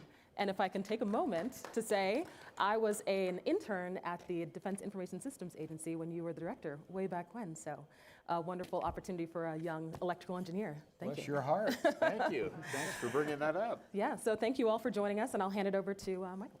Great, thank you, Danielle. Hey, this is a great panel we have here today. We'll jump right in. First, I don't know if anybody needs any further introduction. If you want to talk a little bit more about your work when you first start speaking, you just feel free to do so. But let's dive right in. And I'm going to start, with Mark and Harry, and there's been some discussion of threat this morning, but I'd really like to crystallize some of this threat discussion that we've had. And so, Mark, I'm going to start with you. I know you just got back from RSA.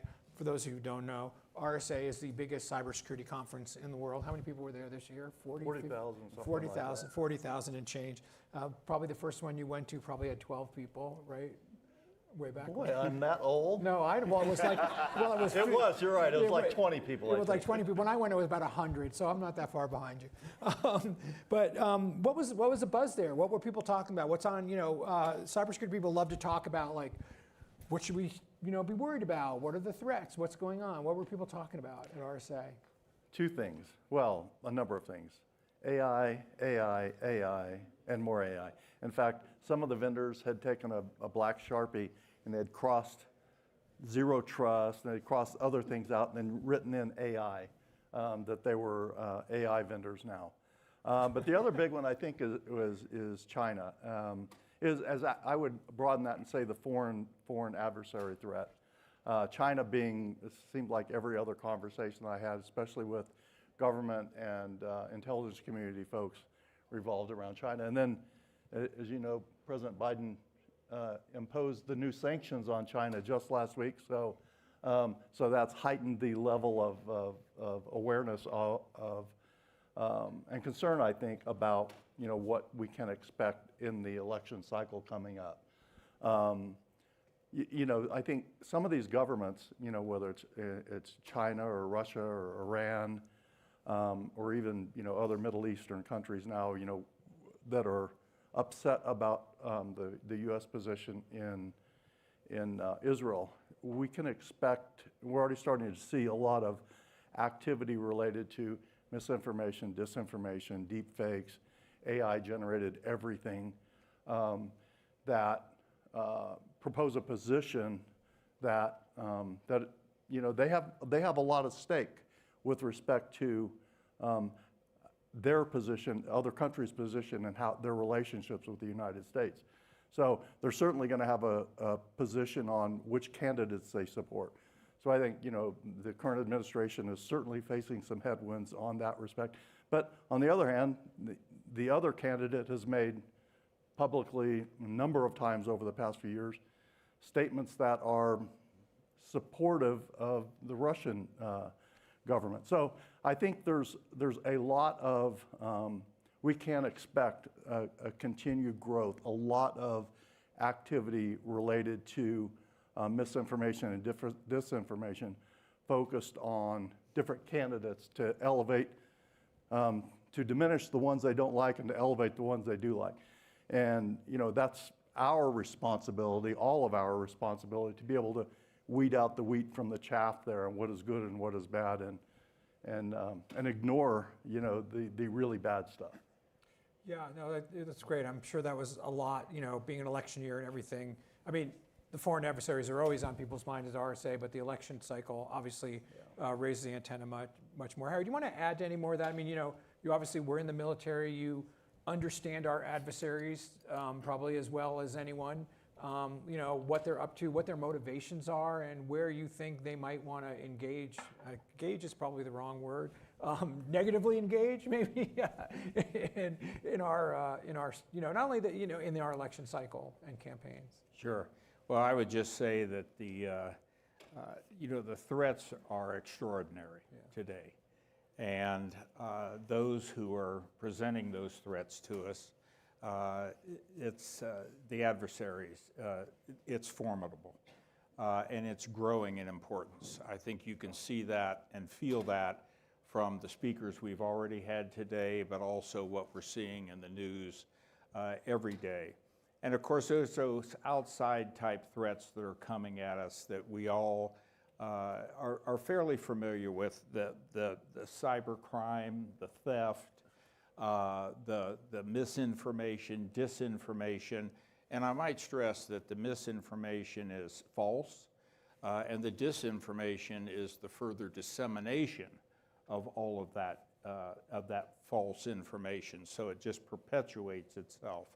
But denial of service can also, I don't think anyone has mentioned that yet today, but we always talked about directed denial of service attacks, and somebody can actually shut things down and send you into a position that you're not very comfortable with.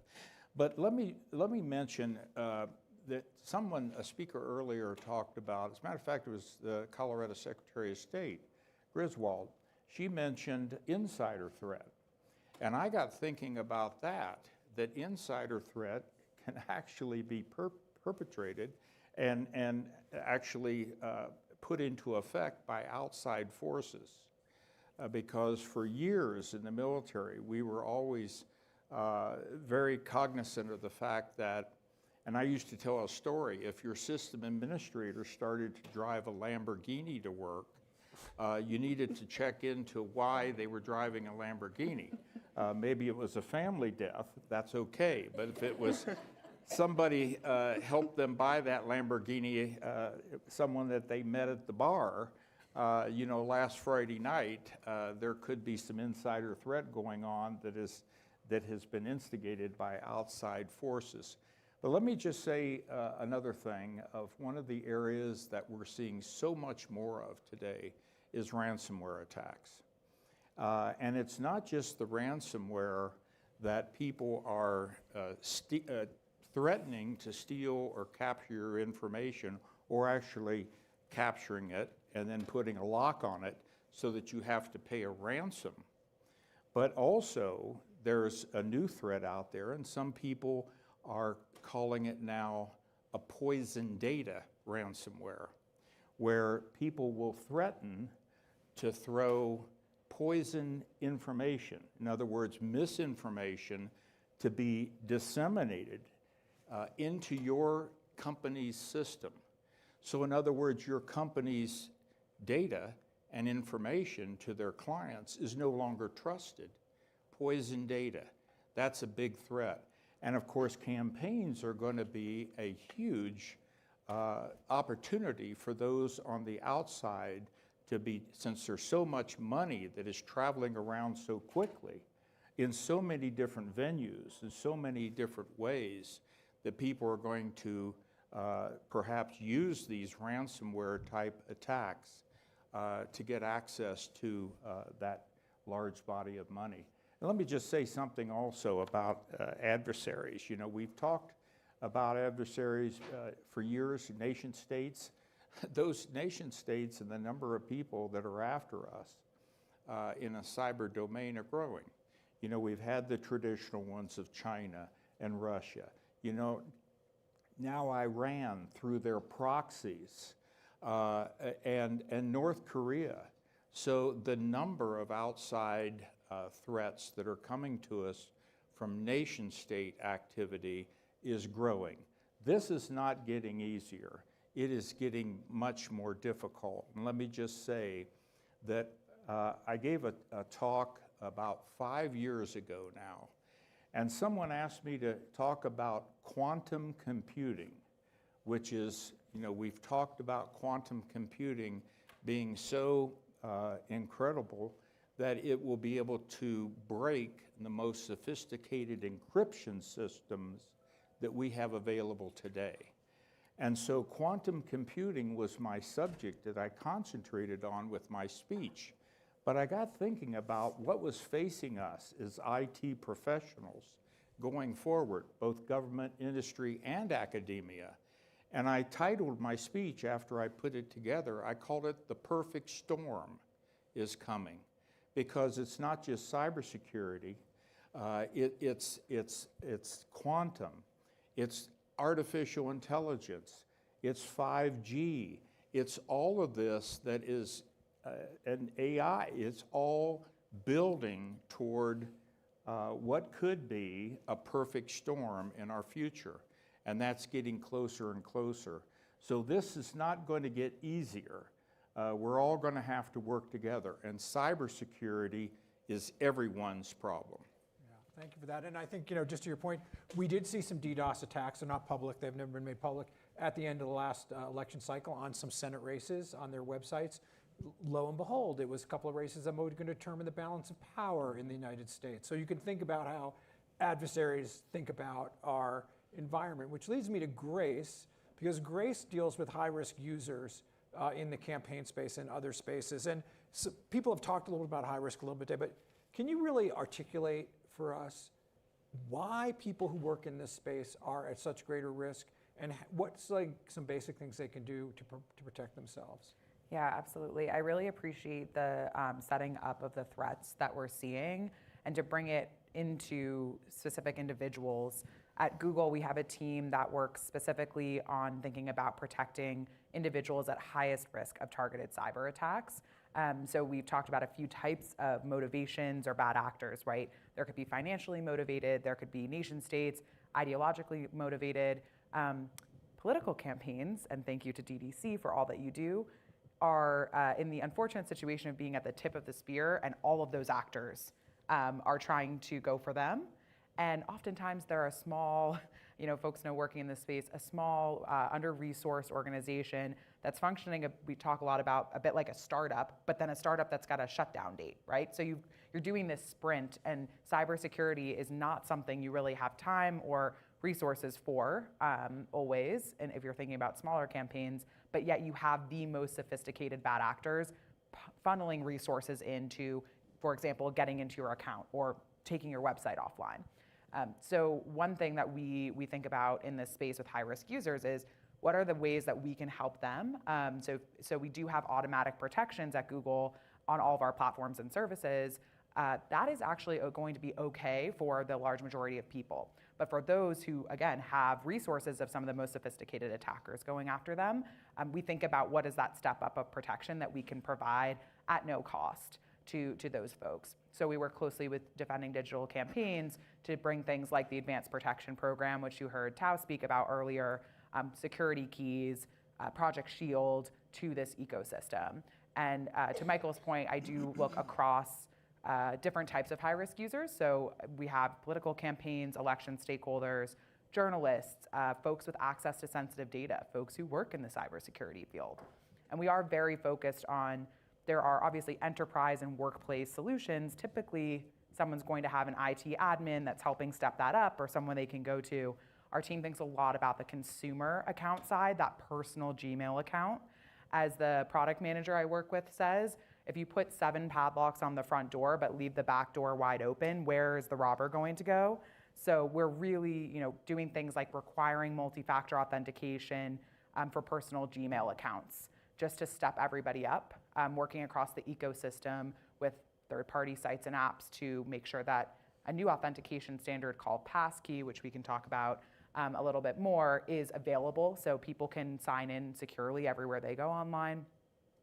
So there's a lot to this, but I would say high-risk users in the campaign space are at the unfortunate intersection of a lot of these issues. And I'll just leave with like a little bit of a data point. We looked in 10 countries at folks who work in the political space. We did a research study. 55% of them had had their online account hijacked in the last year. And that is only like the folks that know about it and were able to report it. So we're very focused on account security, making sure that a remote attacker cannot get access. We talk a lot about the sort of weakest link in the chain of like if one person in a space does not have multi-factor, that account is, it's a hop, skip, and a jump over. So we are definitely aware that campaigns are high risk, but we're also working very practically and tactically on ways, tools and ways to help them.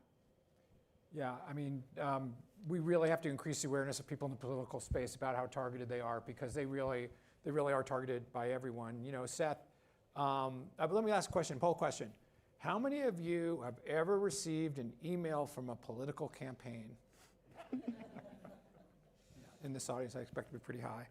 So email, really important. I mean, communication with constituents, right? Supporters, donors, really important part of campaigning in this country, right? You have to connect with your folks, and that's really important.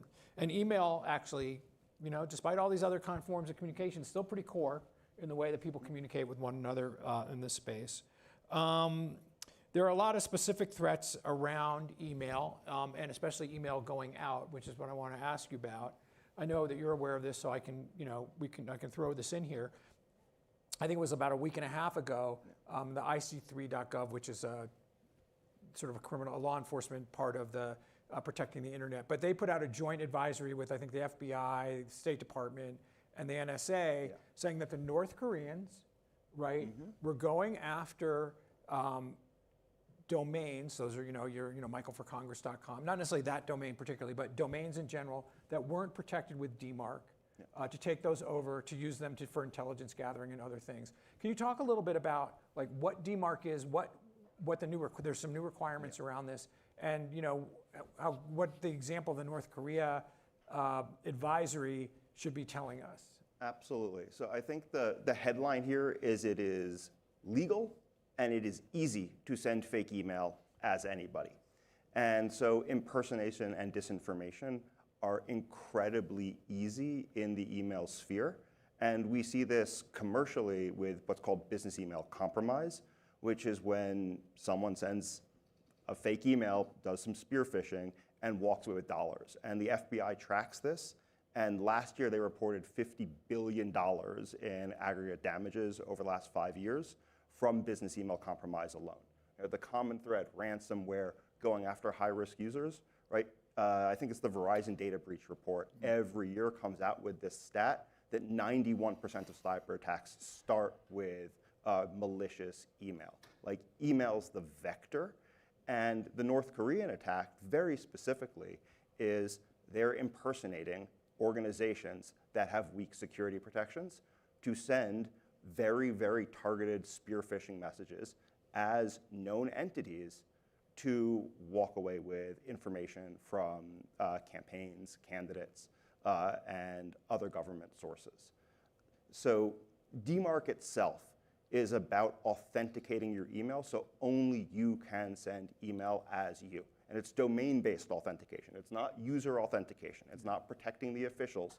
It's protecting the service, the domain, where you send email from outbound, and it provides a global protection. We actually see this where when disinformation's the key, they may not even be trying to target you or your audience. They may be sending email to someone else just to create other news articles. We've seen messages from major entities from Russia to South America.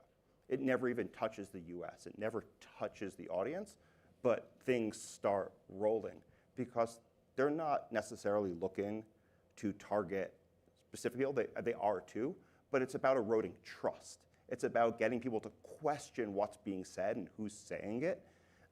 And the most important thing you can do is to look at your identity and protect it.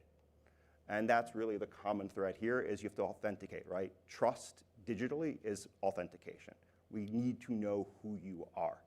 Because if we get an email from Fisher.com, we can throw it away. And if we get an email from your campaign, that can get to its intended recipient without impediment of people pretending to be you.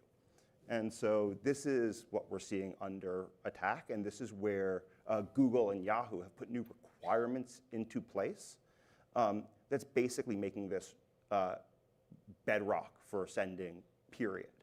And it's critical because it closes the last gap in this ecosystem of unauthenticated email. And when we have authentication, we know who messages are from, and we can make clear determinations. And it's unbelievably important because of just the skyrocketing amount of disinformation we're seeing, and spam and phishing. And so I can't thank Google and Yahoo enough for putting the requirements out. It's essential, and it's difficult for a lot of people too. And so we're really proud to partner with DDC to make this simple and accessible for campaigns. We don't want this being hard to get in the way. We want people to have it in place because it's the best way to protect their candidates and their voices to reach their constituents. Yeah, so I think that's really important to note, and you know, we know actually that campaigns are pretty bad at DMARC, right? And that's one of the reasons that we partnered with Valimil to bring that product free to campaigns, because you know, a lot of organizations have DMARC because they have like sophisticated departments and IT departments, and they've been thinking about it, but like typical campaign manager inherits a campaign, they have no idea what the people before them did, or if they did anything, and they may not have to think about looking at that, so it's really important. We don't have a ton of time left here, it's been but I do want to go through and ask, you know, all right, we talked about email security, we talked about protecting accounts, but there are other things that even a short-lived organization with this amount of bad actors has that they should probably be doing. So any other practical advice that you have for a campaign, we'd love to hear it. Go ahead. Sure. Well, let me start. I want to congratulate everyone that is involved with this defending digital campaigns.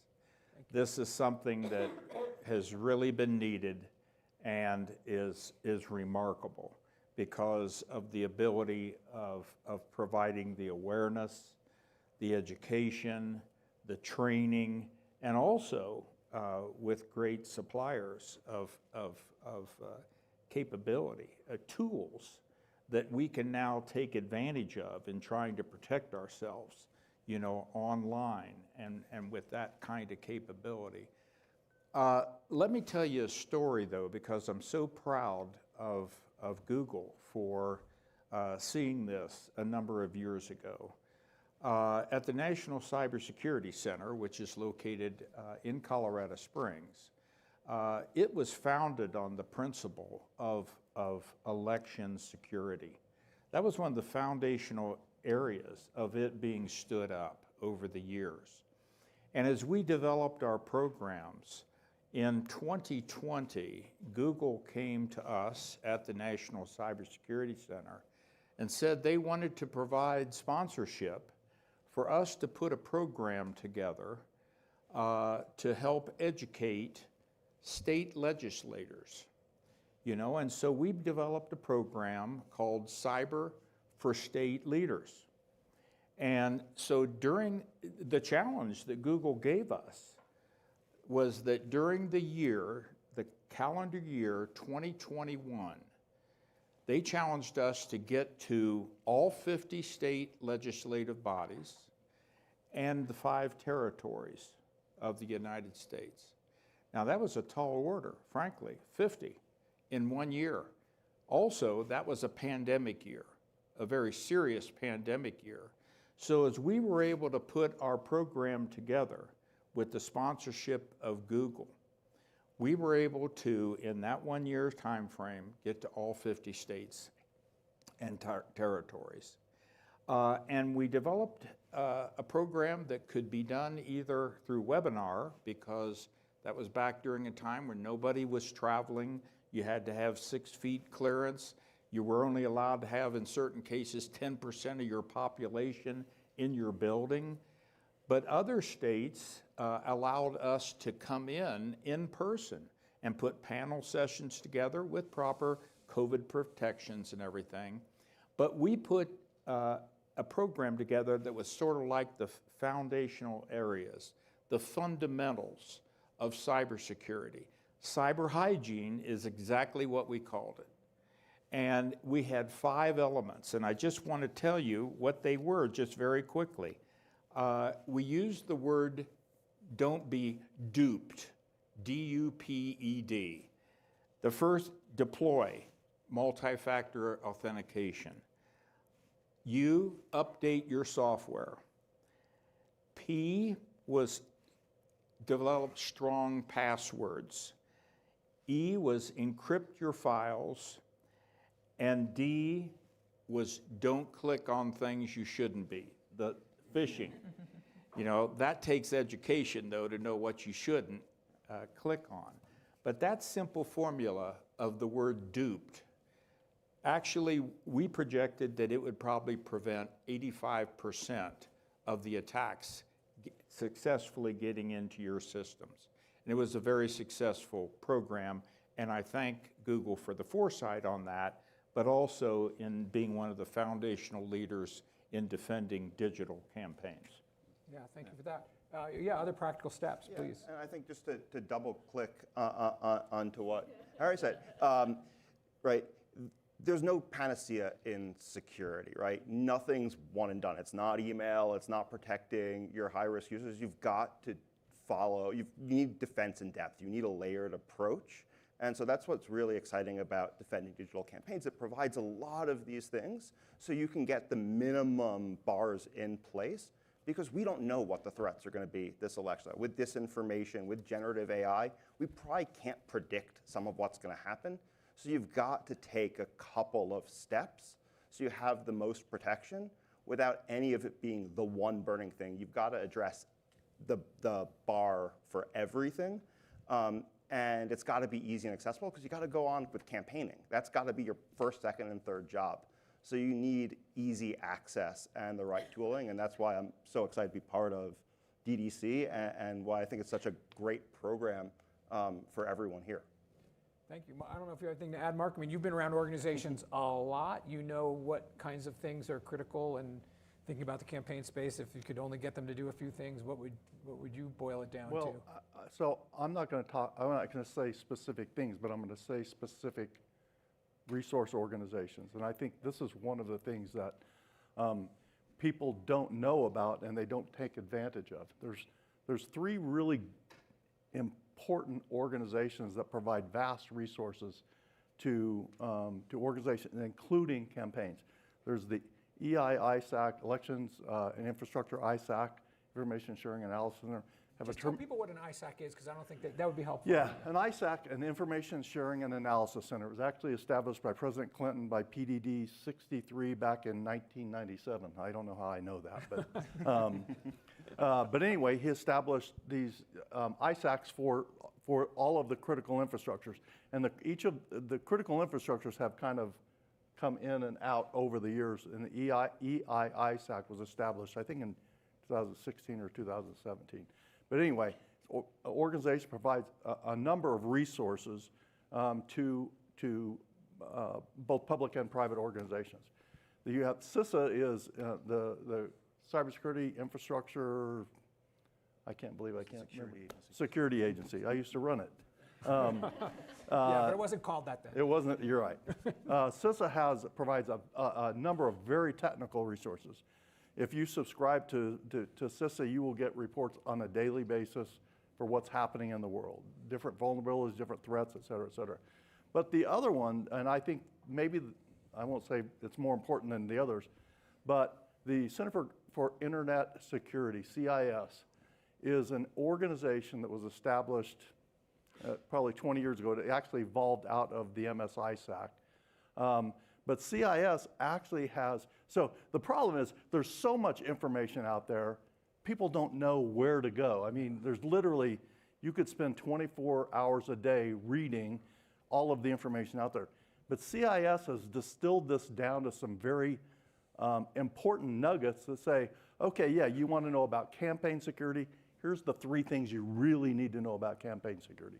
So that's what I would say is utilize these resources because they're free, and you know, working in collaboration with Google, what they're doing, this is really good stuff, and it's important that that especially these campaigns, as Grace said, some of these campaigns, you know, it's 2 or 3 people, and they stand it up for 6 months and then it goes away.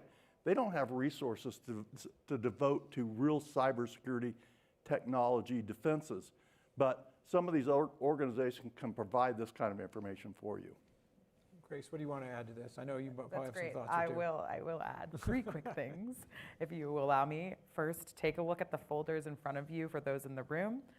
We do have the 5 tips to keep in mind to stay safe online. I completely agree let's not reinvent the wheel. Yep. There is a lot of information out there. I would say if you're a campaign, go get help from Defending Digital Campaigns. As Michael said, back in your introduction, you are the one-stop shop. Betty's in the audience. Betty does onboarding. Betty, raise your hand because you weren't here when Please raise your hand. Everybody should know Betty if you don't, because she will get, you get security keys. She'll help you get those turned on. You want to prevent, DDoS attacks, like get in Project Shield or other tools. And it's, of course, not just Google's tools. A whole suite of free products that Defending Digital Campaigns has. So I would say, get on the phone with them, talk to them, ask them your questions. I did want to leave on, so those are first 2, a more positive AI note, because I know there is a lot of concern. We've talked about deepfakes today. We definitely have talked about phishing and how it can kind of ramp up phishing, same tactic, but just maybe different scale. And while those are very valid concerns, I am excited about where we're really partnering is working across industry, government, universities. How can AI be applied to cybersecurity so we can stay ahead of those bad actors? We did publish a report called The Defender's Dilemma recently, where you can almost imagine AI as a digital immune system, protecting your systems, protecting your software, your hardware. Really cool stuff put together by researchers and folks at Google. So just maybe think about that as well as we are having these AI conversations. There are areas, opportunities to collaborate, provide input, and work together to actually use this as a tool for good to stay ahead of bad actors. But it will take partnering, partnerships, insights from folks like DDC about, okay, what are we seeing in the election space? What are we seeing, what's happening with campaigns? So those are my last thoughts. So just also in your folder, you'll see a document from us at DDC, which shows how our products address the core threats that we think campaigns face, right? So we call it our grid. That's not very fancy, but that's how we think of it, as a grid. So it just shows how Valamail or how Titan Keys protect against, and what threats they literally protect against, because that's kind of the understanding we want people to have. Unfortunately, I think that's all we have time for. So I want to first of all thank the panel. Thank the panel. And just in closing, I want to once again thank Google for this partnership, for their commitment to bring this issue on the road, to bring it, from out behind the Beltway into communities across the country. What we're doing all together, everybody who's up here right now, everybody who's been up here today, don't forget that the core of what we're doing here is protecting our democracy, right? And that sometimes I know we had the secretary here and she talks about the integrity of elections. That's really important. And obviously our elections need to be important. But campaigns are the heartbeat of our democracy. They're the marketplace of ideas. They're the places where people go and say, this is what I think should be going on in our community. This is why I should be doing it, right? And, making the case for them to govern. And we just meet, that is the most elemental part of our democracy. And our job, everybody's job, not just our DDC, our job is to protect it. So thank you for coming today. We really appreciate it.